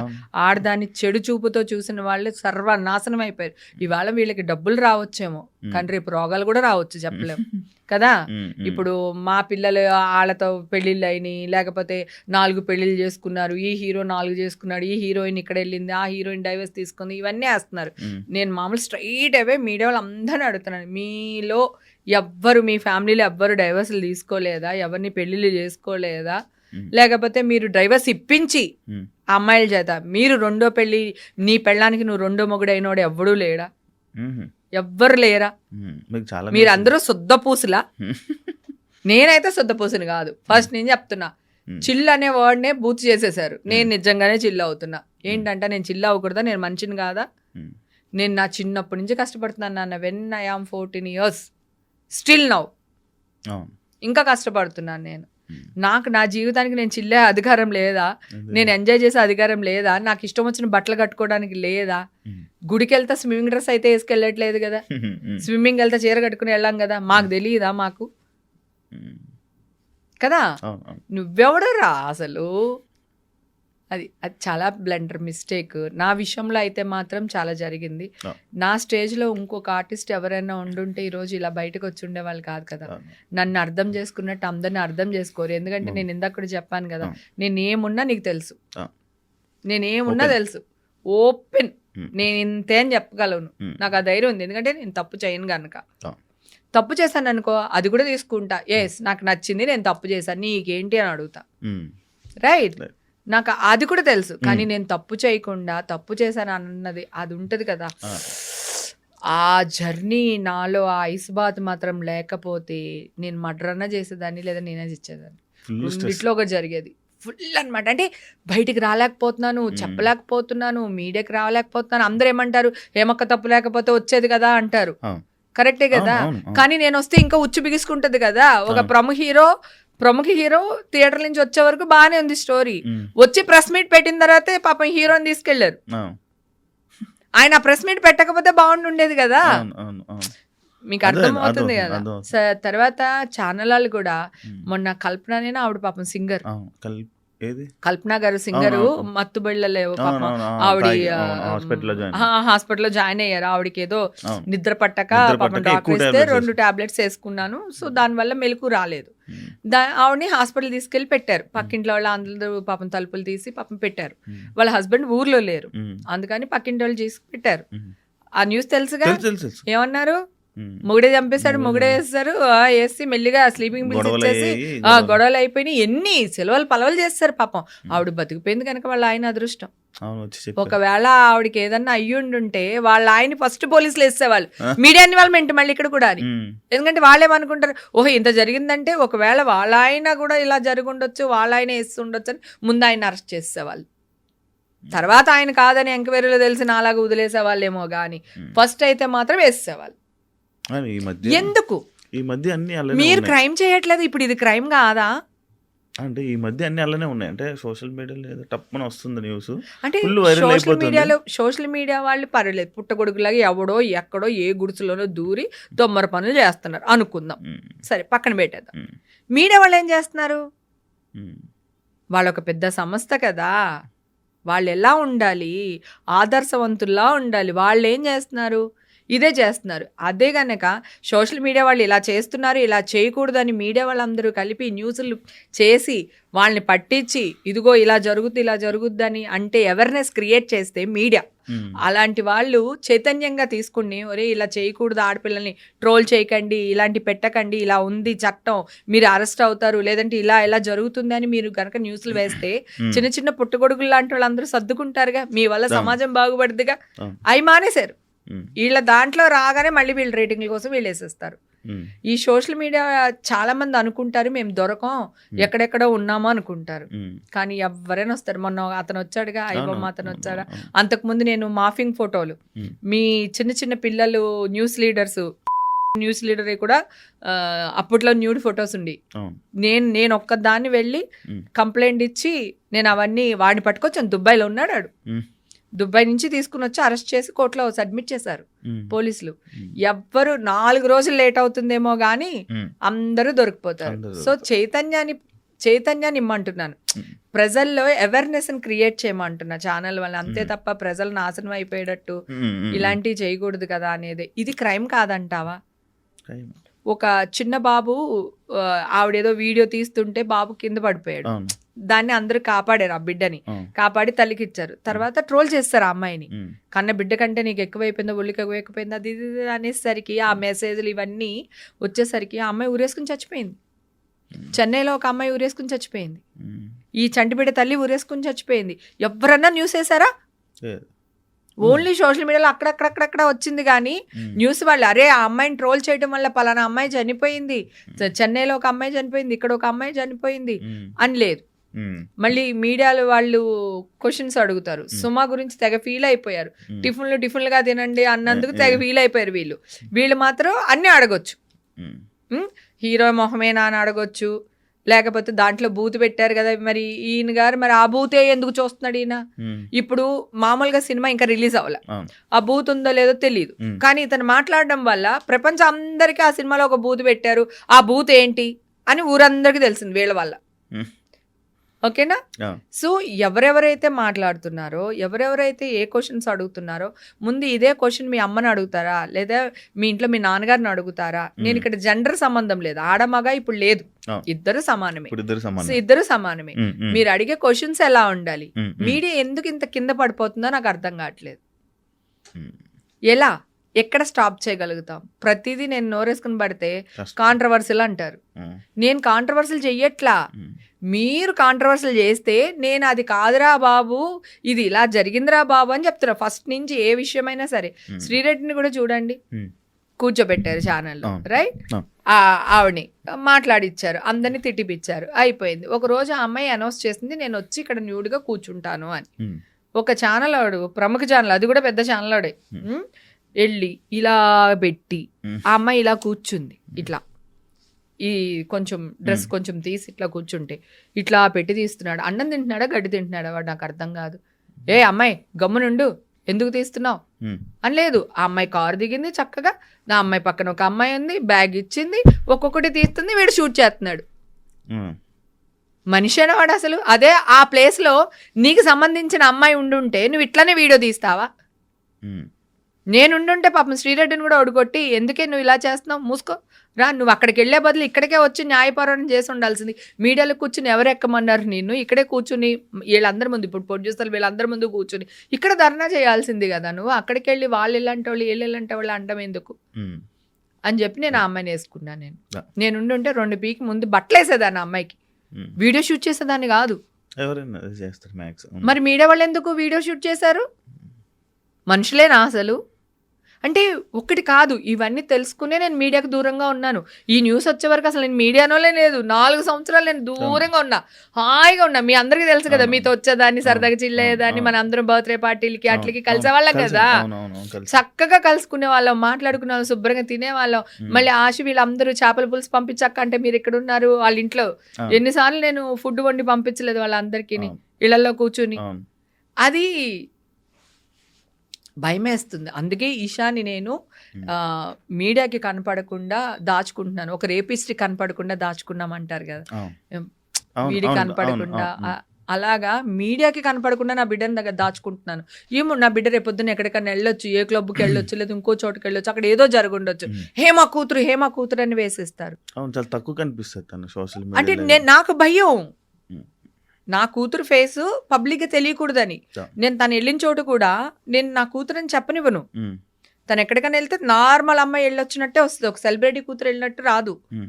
అంతే, వాళ్ళ ఫ్రెండ్స్తో తను వెళ్తుంది, సైలెంట్గా వచ్చేస్తుంది. అది గుడికి కూడా అంతే. ఎక్కడన్నా అంటే తిరుపతి లాంటి గుడికి, ఏదైనా ఇంపార్టెంట్, కాశీ వెళ్తున్నామా అలాంటి గుడికి నేను నాతో తీసుకెళ్తా. లేకపోతే 90% గుడికి కూడా నాతో పాటు తీసుకురాను పాపని. అంతే, లేకపోతే నేను అసలు తీసుకురాను, తనే వెళ్ళిపోతుంది వాళ్ళ ఫ్రెండ్స్తో గుడికి. అన్ని ఏర్పాటు చేస్తాను. ఆ గుడిలో వాళ్ళకి కూడా నా కూతురు వస్తుందని తెలియదు. మా ఫ్రెండ్ పిల్లలు అందరూ వస్తున్నారండి, కొంచెం చూసుకోండి. అలాగే నువ్వు అన్నట్టు నిజంగా నాకు చాలా మంచి సర్కిల్, పెద్ద సర్కిల్. సో ఎక్కడికైనా వెళ్ళాలనుకో, వీళ్ళు ఈ కార్లో వచ్చింది హేమ, లేకపోతే ఈ లెటర్ పైన వచ్చింది హేమ. నువ్వు నీ ఫ్యామిలీతో వెళ్తే కూడా ఏదో ఒక లెటర్ తీసుకుని వెళ్తావురా కదా. నువ్వు పెద్ద తోపేం కాదు, నువ్వు కూడా ఎవరో ఒకరు రికమెండేషన్ తీసుకుని వెళ్లాల్సిందే. ఒక పెద్ద టెంపుల్కి వెళ్ళినప్పుడు, లేదంటే ఇంకెక్కడికన్నా వెళ్ళినప్పుడు, ఇంపార్టెంట్ ప్లేస్లో వెళ్ళినప్పుడు కంపల్సరీ. నాకు బాలయ్య బాబు లెటర్ ఇచ్చారు, మా అమ్మగారిని వైకుంఠ ఏకాదశి తీసుకెళ్ళాలి బాబు, నువ్వు ఒక్కడవే ఇవ్వగలవంట, మిగతా నాకు అంత పెద్ద పర్సనాలిటీస్ ఎవరు తెలియదు అంటే బాలయ్య బాబు లెటర్ ఇస్తే మా అమ్మని తీసుకుని వెళ్ళా. దానికి ఎంపీ లెటర్ ఇచ్చాడు, ఎమ్మెల్యే కారులో వెళ్ళింది. పువ్వా, ఎవడైనా వెళ్తాడు కదా, కొంచెమైనా అర్థం చేసుకోవాలి కదా. ఎవరైనా ఇప్పుడు నువ్వు వెళ్తావు అబ్బా తిరుపతి, ఏ రికమెండేషన్ లేకుండా వెళ్ళిపోతావా? ఇప్పుడంటే నాకు ఇంకా ఈజీ అయిపోయింది, ఎందుకంటే 10,000 రూపాయలు టికెట్ కడితే శుభ్రంగా హాయిగా చాలా మంచి దర్శనం. గుళ్ళోకి వెళ్తే ఎవరో ఒకరు గుర్తుపడతారు, 2 నిమిషాలు పక్కన నుంచి పెట్టి పంపిస్తారు అంతా. ఇప్పుడు ఎవరో గుళ్ళో 2 నిమిషాలు అదిగో హేమని 2 నిమిషాలు నిలబెట్టాడంట అని అదొక న్యూస్ వేస్తారు, రేపొద్దు నుంచి గుళ్ళో నన్ను గెంటేస్తారు వాళ్ళు. అంతే కదా నాన్న, నువ్వు ఇలా న్యూస్ వేయటం వల్ల నాకు కనకదుర్గమ్మ వారి గుడికి వెళ్ళాను, సో వేరే వాళ్ళ ఫ్యామిలీతో పాటు వాళ్ళ కారులో వెళ్ళాను, హేమ ఈ కారులో వచ్చింది, హేమ ఈ కారులో వచ్చిందని వేస్తున్నారు న్యూస్.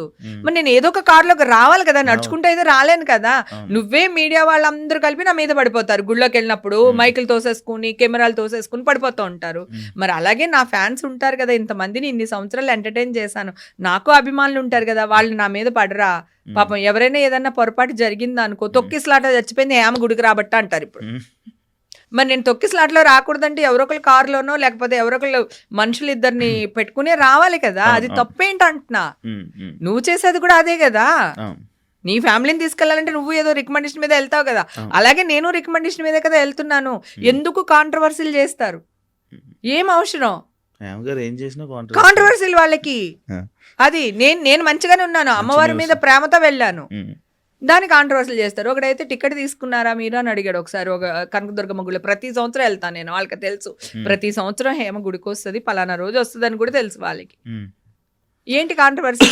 టికెట్ 50 రూపాయలు ఉంటుంది, పోనీ 100 రూపాయలు ఉంటుంది. నేను గుళ్ళో అమ్మవారికి ఎంత వేస్తాను చెప్పకూడదు, మాట్లాడకూడదు, కానీ చెప్తాను. ఆ రోజు కోపంలో చెప్పేసాను అనుకో, చీర పట్టుకెళ్తాను. ఆ చీర ఎంత కాస్ట్ ఉంటుంది?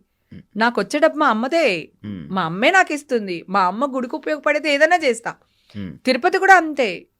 ఒక్కొక్కసారి నేను సంవత్సరం అంతా దాచిన డబ్బులు ఒక్కొక్కసారి 1 lakh అవుతుంది, ఒక్కొక్కసారి 1.5 lakh అవుతుంది, ఒకసారి 2 lakhs అవుతుంది, ఒకసారి 10,000 ఉంటుంది. నాకు వచ్చే ఇన్కమ్ను బట్టి నేను తీసి పెట్టుకుంటాను. ఒక్కొక్క ప్రాజెక్ట్లో వచ్చిన డబ్బులు దాంట్లో అమౌంట్ని బట్టి కొంచెం కొంచెం తీస్తాను. అది సంవత్సరానికి ఇంత అవుతుంది, నేను అక్కడికి వెళ్ళి వేస్తాను. ఓకే, ఇప్పుడు నేను ఏం చేస్తాను, ఎలాగా ఉండిలేసినా దేవుడి సేవకే. నేను ఇప్పుడు శ్రీవాణి టికెట్ తీసుకున్నా దేవుడికే, రేపొద్దున అన్నదానం టికెట్ తీసుకున్నా దేవుడికే. సో నేను అన్ని అట్లా గుడికి వెళ్ళినప్పుడు నా సంపాదనలో కొంత ఇది నేను గుళ్ళకి ఇచ్చేస్తాను. నువ్వు 300 రూపాయల టికెట్ కోసం అడిగితే కోపం రాదా? దేవుడికి దర్శనం చేసుకోవడానికి వచ్చాను, ఏం క్వశ్చన్లు అడుగుతున్నావన్నా? ఆల్రెడీ వాళ్ళు టికెట్ తీసే పెడతారు నేను వచ్చేసరికి. ఎందుకన్నా నన్ను ఇలా చేస్తావు, ఎందుకు నన్ను కాంట్రవర్సీలు చేస్తావు అని అడిగా.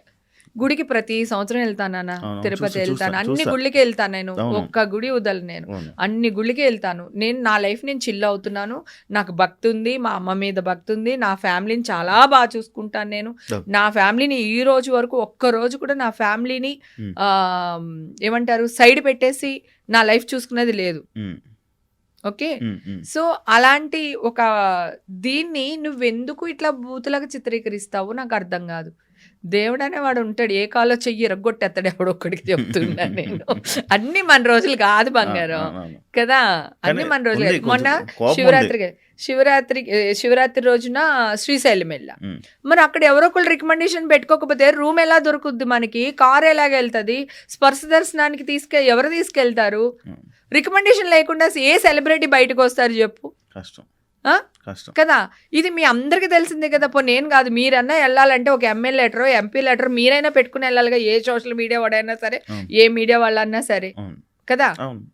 ఇప్పుడు నువ్వు వెళ్ళాలంటే ప్రాబ్లం ఉండకపోవచ్చు, మొత్తం నీ ఫ్యామిలీని తీసుకెళ్లాలంటే ఏదో ఒక లెటర్ ఉండాలి కదా. సో మీరైతే వాడుకోవచ్చు, మేం చేస్తే కాంట్రవర్సీలు చేస్తారు. మళ్ళీ అదే న్యూస్ ని వాళ్ళు అక్కడ హేమ ఎప్పుడొచ్చినా ఒక బాంబు పేల్చి వెళ్తుంది అంట. నేను కాదురా పేల్చేది, మీరు పేలుస్తున్నారు, నేను మంచిగానే ఉన్నాను, నాతో మీరు ఆడుకుంటున్నారు, వద్దురా మీకు దండం పెడతాను ఆడుకోవద్దురా అని చెప్తుంటే అదిగో చేయి పెట్టి కొట్టేసింది మా హేమ అంటున్నారు. నేను 2 చేతుల్లో దండం పెడితే ఇలా పెట్టే లోపల అదిగో చెయ్యెత్తేసింది మా మీద అంటున్నారు వాళ్ళు. నేను ఇలా అనే లోపలనే వాళ్ళు కవర్ చేసేస్తున్నారు చూసి, ఇలా ఇంతదాకా రానివ్వట్లేదు. సో అలా అమ్మ ఐఎమ్ సో హ్యాపీ తెలుసా, ఈవేళ చాలా నవ్వుకుంటూ మాట్లాడుతున్నాను. నిన్న మొన్న అసలు ఫుల్ చాలా అంటే మదర్ది పెద్ద న్యూస్ అయిపోయింది కదా నాకు, అట్లా దానివల్ల. సో ఇలాంటివన్నీ జరుగుతుండే. అంటే సెలబ్రిటీ అంటే నీ ఇష్టమా? నేను చాలాసార్లు అంటాను, నీ ఇష్టమా, నువ్వు నా మీద ఏదన్నా వేసుకుంటావు, నా బిడ్డ మీద, నా బిడ్డను వాడేసి, నన్ను వాడేసి, మా ఆయన్ని వాడేసి, మా అమ్మని లాగేసి. అసలు మీకు ఫ్యామిలీస్ ఉంటాయి కదా బంగారం. ఇప్పుడు మీడియా లేకపోతే నేను లేను, నేను లేకపోతే మీడియా లేదు. సో మీకు మేము కావాలి, మాకు మీరు కావాలి. సో అలాంటప్పుడు నిజాన్ని వేయండి. ఉమ్, ఉమ్, నేను మంచిదాన్ని కాదు, నన్ను మంచిదాన్ని వేయమని నేను అనట్లేదు. నిజాన్ని వేయండి. అబద్ధాన్ని ఎక్కువ చూపిస్తున్నారు, నిజాన్ని మూసేస్తున్నారు. ఇది ఎంత కరెక్టో అంటున్నా.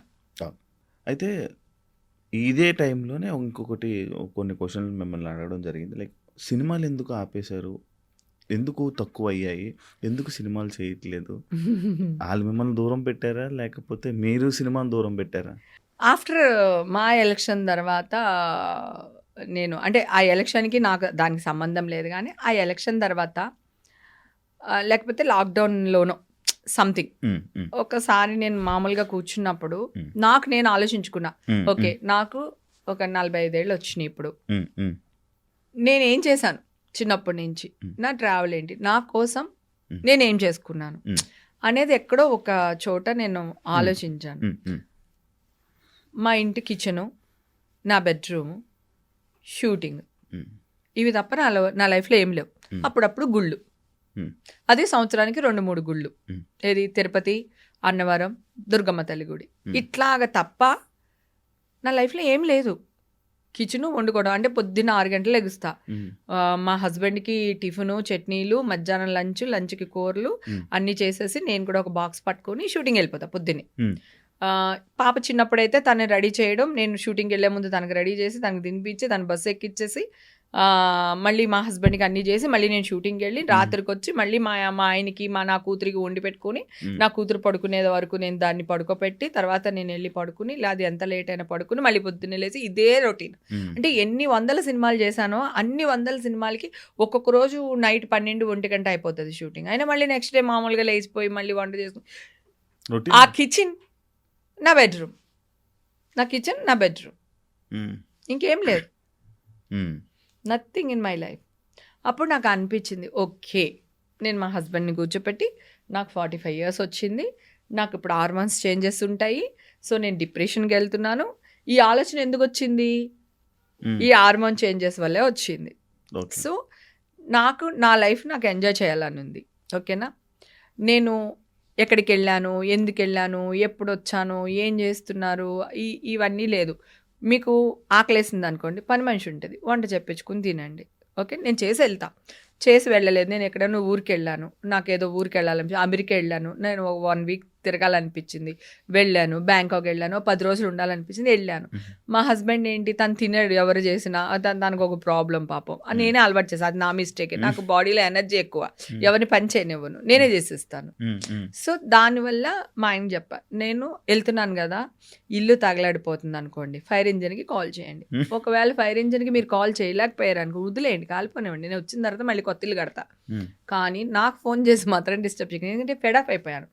పని మనిషి టీ పెట్టలేదని, నా కూతురేమో నేను అన్నం తినలేదని, పాప వాళ్ళకి నేను అలవాటు చేసింది, మిస్టేక్ నాదే, నేను వాళ్ళని తప్పనట్లా, ఇది తప్ప నా లైఫ్లో ఏం లేదు. అప్పుడు మా హస్బెండ్ని కూర్చోపెట్టేసి మొత్తం మ్యాటర్ అంతా చెప్పేసి, నేను ఎక్కడికి వెళ్ళాలంటే అక్కడ వెళ్తా, ఎలా తిరగాలంటే అలా తిరుగుతా, నన్ను మీరు ఆపొద్దు, నాకు కొంచెం ప్రేమను చూపించండి, మీరు నవ్వుతూ ఉండండి, నన్ను నవ్వుతూ ఉంచండి. అంటే మా హస్బెండ్ నాలాగా కాదు, కొంచెం సాఫ్ట్, సైలెంట్, ఆ టైపు.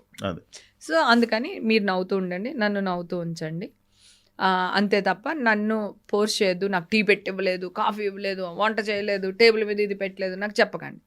మీకు చేతనైతే పని మనిషి చేత చేయించుకోండి, చేత కదా హోటల్ అని చెప్పించుకుని తినేయండి, నన్ను అడగండి. అమ్మ రాజీనామా లాగా పెళ్ళం రాజీనామా అనుకోండి, నన్ను ఒక 2-3 సంవత్సరాలు వదిలేయండి, నన్ను ఏమీ అనకండి, నన్ను పట్టించుకోకండి అని చెప్పి నా హస్బెండ్కి రిక్వెస్ట్ చేసి, తర్వాత ఇప్పుడు నేను నాలాగా తిరగడం, నాలాగా మాట్లాడడం, నాకు కావాల్సినట్టు ఉండడం, నాకు కావాల్సినట్టు తిరగడం, ఇవి ఆఫ్టర్ బిగ్ బాస్ స్టార్ట్ చేశా. బిఫోర్ బిగ్ బాస్ నాకు లేదు, ఆఫ్టర్ బిగ్ బాస్ నేను అక్కనే అయిపోయాను. ఆఫ్టర్ బిగ్ బాస్ నాకు రెక్కలు వచ్చేసింది, హేమక్క. ఆ బిగ్ బాస్ కూడా నేను డిప్రెషన్లోనే వెళ్ళాను. సురేఖ అనింది, ఎందుకు వెళ్తున్నావు, అక్కడికి వెళ్ళిన వాళ్ళు ఎవరు మంచి పేరుతో బయటికి రాలేదు, బిగ్ బాస్లో అందరికీ చెడ్డ పేరు వస్తుంది, ఎందుకు నువ్వు వెళ్తున్నావు అంటే, సురేఖ కూడా ఇదే చెప్పాను, సురేఖ నేను డిప్రెషన్లో ఉన్నా, నా దగ్గర ఫోన్ ఉండకూడదు, నేను కొంత ఉండాలనుకుంటున్నా, దూరంగా ఉండాలనుకుంటున్నా, ఇప్పుడు బయట ఉంటే నా వల్ల కాదు, వాళ్ళు ఆఫర్ ఇచ్చారు, సో వెళ్తా. నేను ఎక్కువ రోజులు ఏమి ఉండను, మ్యాక్సిమం 2 weeks ఉంటానేమో, అట్లీస్ట్ ఆ 2 weeks నేను ప్రశాంతంగా పీస్గా ఉంటాను. సో నాగార్జున గారు ఎదురుగుంటుంటారు ఎవరి వీక్ని. సో అట్లాగా బిగ్ బాస్కి వచ్చా. బిగ్ బాస్లో నాకు ఏమొచ్చింది అంటే ఆంటీ అనే పేరే లేదు, ఓన్లీ హేమక్క హేమక్క హేమక్క. 60 ఏళ్ళ ఆయన కూడా హేమక్క అనే పిలుస్తాడు నన్ను, 6 ఏళ్ళ పిల్లోడు కూడా హేమక్క అనే పిలుస్తాడు. అందరు హేమక్క హేమక్క హేమక్క అని పెద్ద బిరుదు వచ్చింది. తర్వాత రాహుల్ వీళ్ళందరూ ఆశు, రాహుల్, రోహిణి, ఇంకా అందరూ అట్లాగా చనువు ఎక్కువ అయిపోయింది. సో అప్పుడు ఇంట్లోంచి బయటికి రావడం, Bigg Boss, after Bigg Boss నేను బయటకు వచ్చాను. బిగ్ బాస్ మీ లైఫ్ మార్చేసింది, చాలా చేంజ్ చేసేసింది. ఎందుకంటే బిగ్ బాస్ లోకి వెళ్ళినప్పుడు చాలా డిప్రెషన్ లో వెళ్ళాను నేను. అంటే అది మా ఇంట్లో వాళ్ళు నన్ను టార్చర్ చేసి కాదు, కనిపించేది బిగ్ బాస్ లో మీ ఫ్రస్ట్రేషన్ మొత్తం ఎగరేసేవాళ్ళుగా. లేదు నేను అంటే ఇప్పుడు పాపం అయిపోయిన దాని గురించి ఎందుకు, కానీ నేనున్న రోజులు రాహుల్ నేను మళ్ళీ బిగ్ బాస్ హౌస్ లోకి వెళ్ళాను కదా, వెళ్ళి నేను వాడిని అని ఎత్తుకుంటాడు, నేను ఎగిరితే వాడు ఎత్తుకున్నాడు కదా. అప్పుడు వాడు నాకు కాళ్ళకి దండం పెట్టి, అక్క నువ్వు ఉన్నంతసేపు కడుపు నిండా అన్నం తిన్నావు అక్క, ఆ షాట్ కూడా ఉంటుంది, ఆ కాళ్ళకి దండం పెట్టిన అన్నీ ఉంటాయి. అక్క తప్పైపోయింది అక్క, నువ్వు ఉన్నంతసేపు కడుపు నిండా అన్నం తిన్నావు అక్క, నువ్వు వెళ్ళిన తర్వాత అన్నమే లేదక్క అన్నాడు. నేనేమంటానంటే నాగార్జున గారికి నేను ఎదురు చెప్పలేకపోయాను. ఇప్పుడు పిల్లలు చూడండి ఎలా మాట్లాడుతున్నారు ఈ 4 సీజన్లో.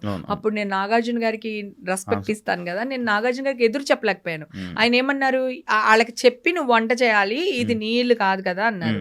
ఓకే, కాకపోతే నేనేమన్నానంటే ఈ అబ్బాయిది హోటల్ ఉంది, ఆ అబ్బాయికి తెలుసు ఏంటి అని అంటున్నాడు. ఆ అబ్బాయికి హోటలే ఉంది, హోటల్ ఓనర్ వచ్చి హోటల్లో వంట చేయడు, రైట్?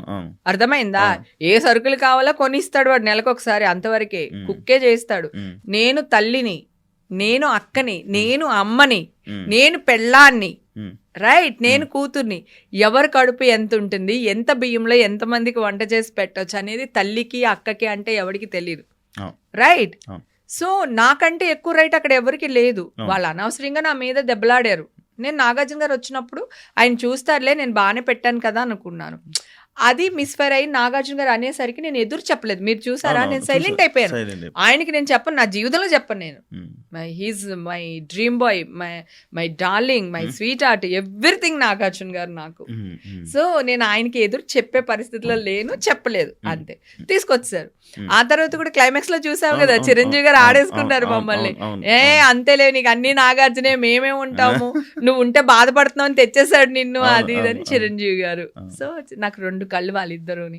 సో ఆయనకి ఎదురు చెప్పలేదు, అప్పుడు నా సైలెంట్ అయిపోయాను.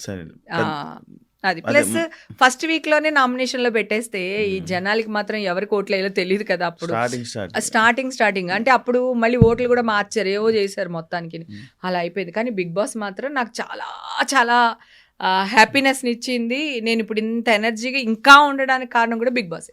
సినిమాలు ఇప్పుడు చేస్తారా? ఇప్పటి నుంచి సినిమాలు చేస్తాను. ఎందుకంటే ఇప్పటికి కొన్ని లక్షల మంది, నేను వెళ్ళిన ప్రతి ఫంక్షన్స్లోని వీటిల్లో వాటిలో అందరూ బంగారు నువ్వు యాక్ట్ చేయాలి నాన్న, నువ్వు యాక్ట్ చేయాలి అని అంటున్నారు. ప్లస్ నాకు ఇన్ని బ్లెస్సింగ్స్ వచ్చినాయి కదా, నువ్వు మంచిదానివిరా, నువ్వు మంచిదానివి, నువ్వు ఫైట్ చెయ్యి, మేమందరం నీతో ఉన్నాం, మా బ్లెస్సింగ్స్ ఉన్నాయని ఎంతమంది అయితే చెప్పారో వాళ్ళందరి అభిమానం ఎక్కడి నుంచి వచ్చింది? Point. I'm a celebrity, I'm a actor. నేను చేసిన క్యారెక్టర్స్ వల్లే నాకు ఇంత పేరు వచ్చింది.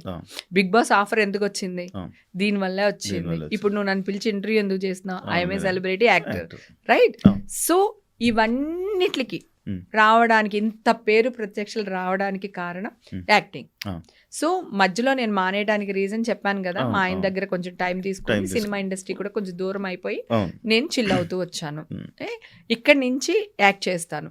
ఇప్పుడు కేసు కొట్టే వరకు నేను ఒక డైరెక్టర్ దగ్గరకో మా హీరో దగ్గరకో వెళ్ళి మాట్లాడాలంటే నాకే ఒక బాధ అనిపించి నేనే దూరం అయిపోయాను. నన్ను ఎవరు దూరం చేయలేరు, నేనే దూరం అయిపోయాను. సో ఈ దూరాన్ని ఈ జనాలకి దగ్గర చేసింది. ఇంకా జనాల కోసం నేను యాక్ట్ చేయాలనుకుంటున్నాను. సో ఇక్కడ నుంచి మా త్రివిక్రమ్ గారిని, సుకుమార్ని, నాగార్జున గారిని, చిరంజీవి గారిని వీళ్ళందరినీ కలుస్తాం, మా బాలయ్య బాబుని అందరినీ కలిసి మాట్లాడి సో మళ్ళీ యాక్టింగ్ మొదలు పెడతారు. సూపర్ థ్యాంక్ యూ హేమ గారు. యాక్చువల్లీ చాలా విషయాలు ఇంకా ఇప్పుడు ఇంకా ఇండస్ట్రీ టాపిక్లకి ఇప్పుడు వచ్చాము. ఇది పోతూ ఉంటే ఇంకా పోతుంది. మనం ఏదైతే మన మెయిన్ టాపిక్ నేను అనుకున్నానో ఆ టాపిక్ వరకు అయితే అయిపోయింది. Thank you so much me clarification ఇచ్చినందుకు. మనం ఈ సినిమా దాని గురించి కూడా ఒక పర్సనల్ గా మనం మళ్ళీ ఇంకొక పాడ్కాస్ట్ చేసి సినిమా గురించి మనం చేద్దాం. All the best, congratulations first. పెద్ద తలనొప్పి నుంచి బయటకు వచ్చేసారు. అమ్మా ఆ, Yes. ఇది కూడా అప్పుడు ఆ న్యూస్ ఎలాగైతే వైరల్ అయిందో ఈ న్యూస్ కూడా మంచిగా వైరల్ అయ్యి జనాలందరికీ మీరు ఏంటో తెలియాలని, మీరు మళ్ళీ కంబ్యాక్ ఇచ్చి మళ్ళీ తెలుగు జనాల్ని మళ్ళీ ఎంటర్టైన్ చేయాలని మనస్ఫూర్తిగా కోరుకుంటున్నాను. Wish you all the best. Thank you thank you so much. Thank you. Yeah, చూసారు కదా ఇంటర్వ్యూ. మీకు ఈ పాటికి ఇంటర్వ్యూ మొత్తం చూసేసరికి మీకు మొత్తం అంతా అర్థమైపోయి ఉంటుంది. ఏదైనా సోషల్ మీడియాలోనూ కానీ దేంట్లోనూ ఫస్ట్ వచ్చిన వెంటనే నమ్మేయకండి. ఇది నేను 10 సార్లు చాలా సిచ్యువేషన్స్లో చాలా సందర్భాల్లో మీకు చెప్పడం జరిగింది. ఇప్పుడు కూడా మళ్ళీ చెప్తున్నాను. ఫైనల్గా ఏం జరుగుతుందో అంతవరకు కాస్త వెయిట్ చేసి ఒక పర్సన్ని జడ్జ్ చేయడం తెలుసుకోండి. అండ్ ఏదైతే హేమ గారి మీద అప్పుడు అన్ని ఆరోపణలు వచ్చాయో దానికి ప్రతి ఒక్క పిన్ టు పిన్ తను ఎక్స్ప్లెయిన్ చేయడం జరిగింది. ప్రతి ఒక్కరు చూస్తారు అని కోరుకుంటున్నాను. అండ్ తన గురించి ఈ పాటికి మీకు అర్థమై ఉంటుంది. And thank you so much ఈ ఇంటర్వ్యూ మొత్తం చూసినందుకు. ఇంకో గెస్ట్తో మళ్ళీ మీ ముందు కలుస్తా. అంతవరకు see ya. Thank you. And for more videos, Please subscribe to iDream. Please subscribe to iDream. Please subscribe iDream. And please subscribe to iDream. For more videos, subscribe to iDream. please like, share and subscribe to the channel. Congratulations, iDream. Subscribe to iDream. Subscribe to iDream. So subscribe to iDream Media. iDream ki iDream team andarki huge congratulations. Please subscribe iDream Media. Please subscribe to iDream. Subscribe iDream. Please subscribe to iDream. iDream అంటే నా కళల channel subscribe చేసుకున్న నోరు తిరుగుతలేదు. మీరైతే గంట గుర్తు కొట్టండి. For more such videos, please subscribe to iDream. Subscribe to iDream. Please subscribe to iDream. Please subscribe iDream Media. Please do subscribe to iDream. Please subscribe to iDream Media. For best entertainment and information, please subscribe iDream. And don't forget to subscribe to iDream.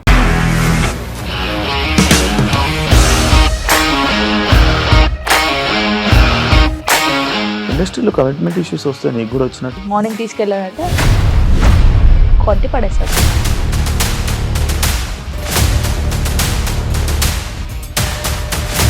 ఒక్కళ్ళు కూడా చూడలేదు ఈ cinema అని చెప్పడానికి కూడా చాలా ధైర్యం కావాలి. అది నిజం కదా, దాంట్లో ధైర్యం ఏంటి? ఇది నెక్స్ట్ డే ప్లేట్ మార్చేస్తే తప్పు కదా. As of now we are comfortable this అని నేను అనుకుంటున్నాను. రష్మిక గారిది మీది ఒకే ఊరంట కదా.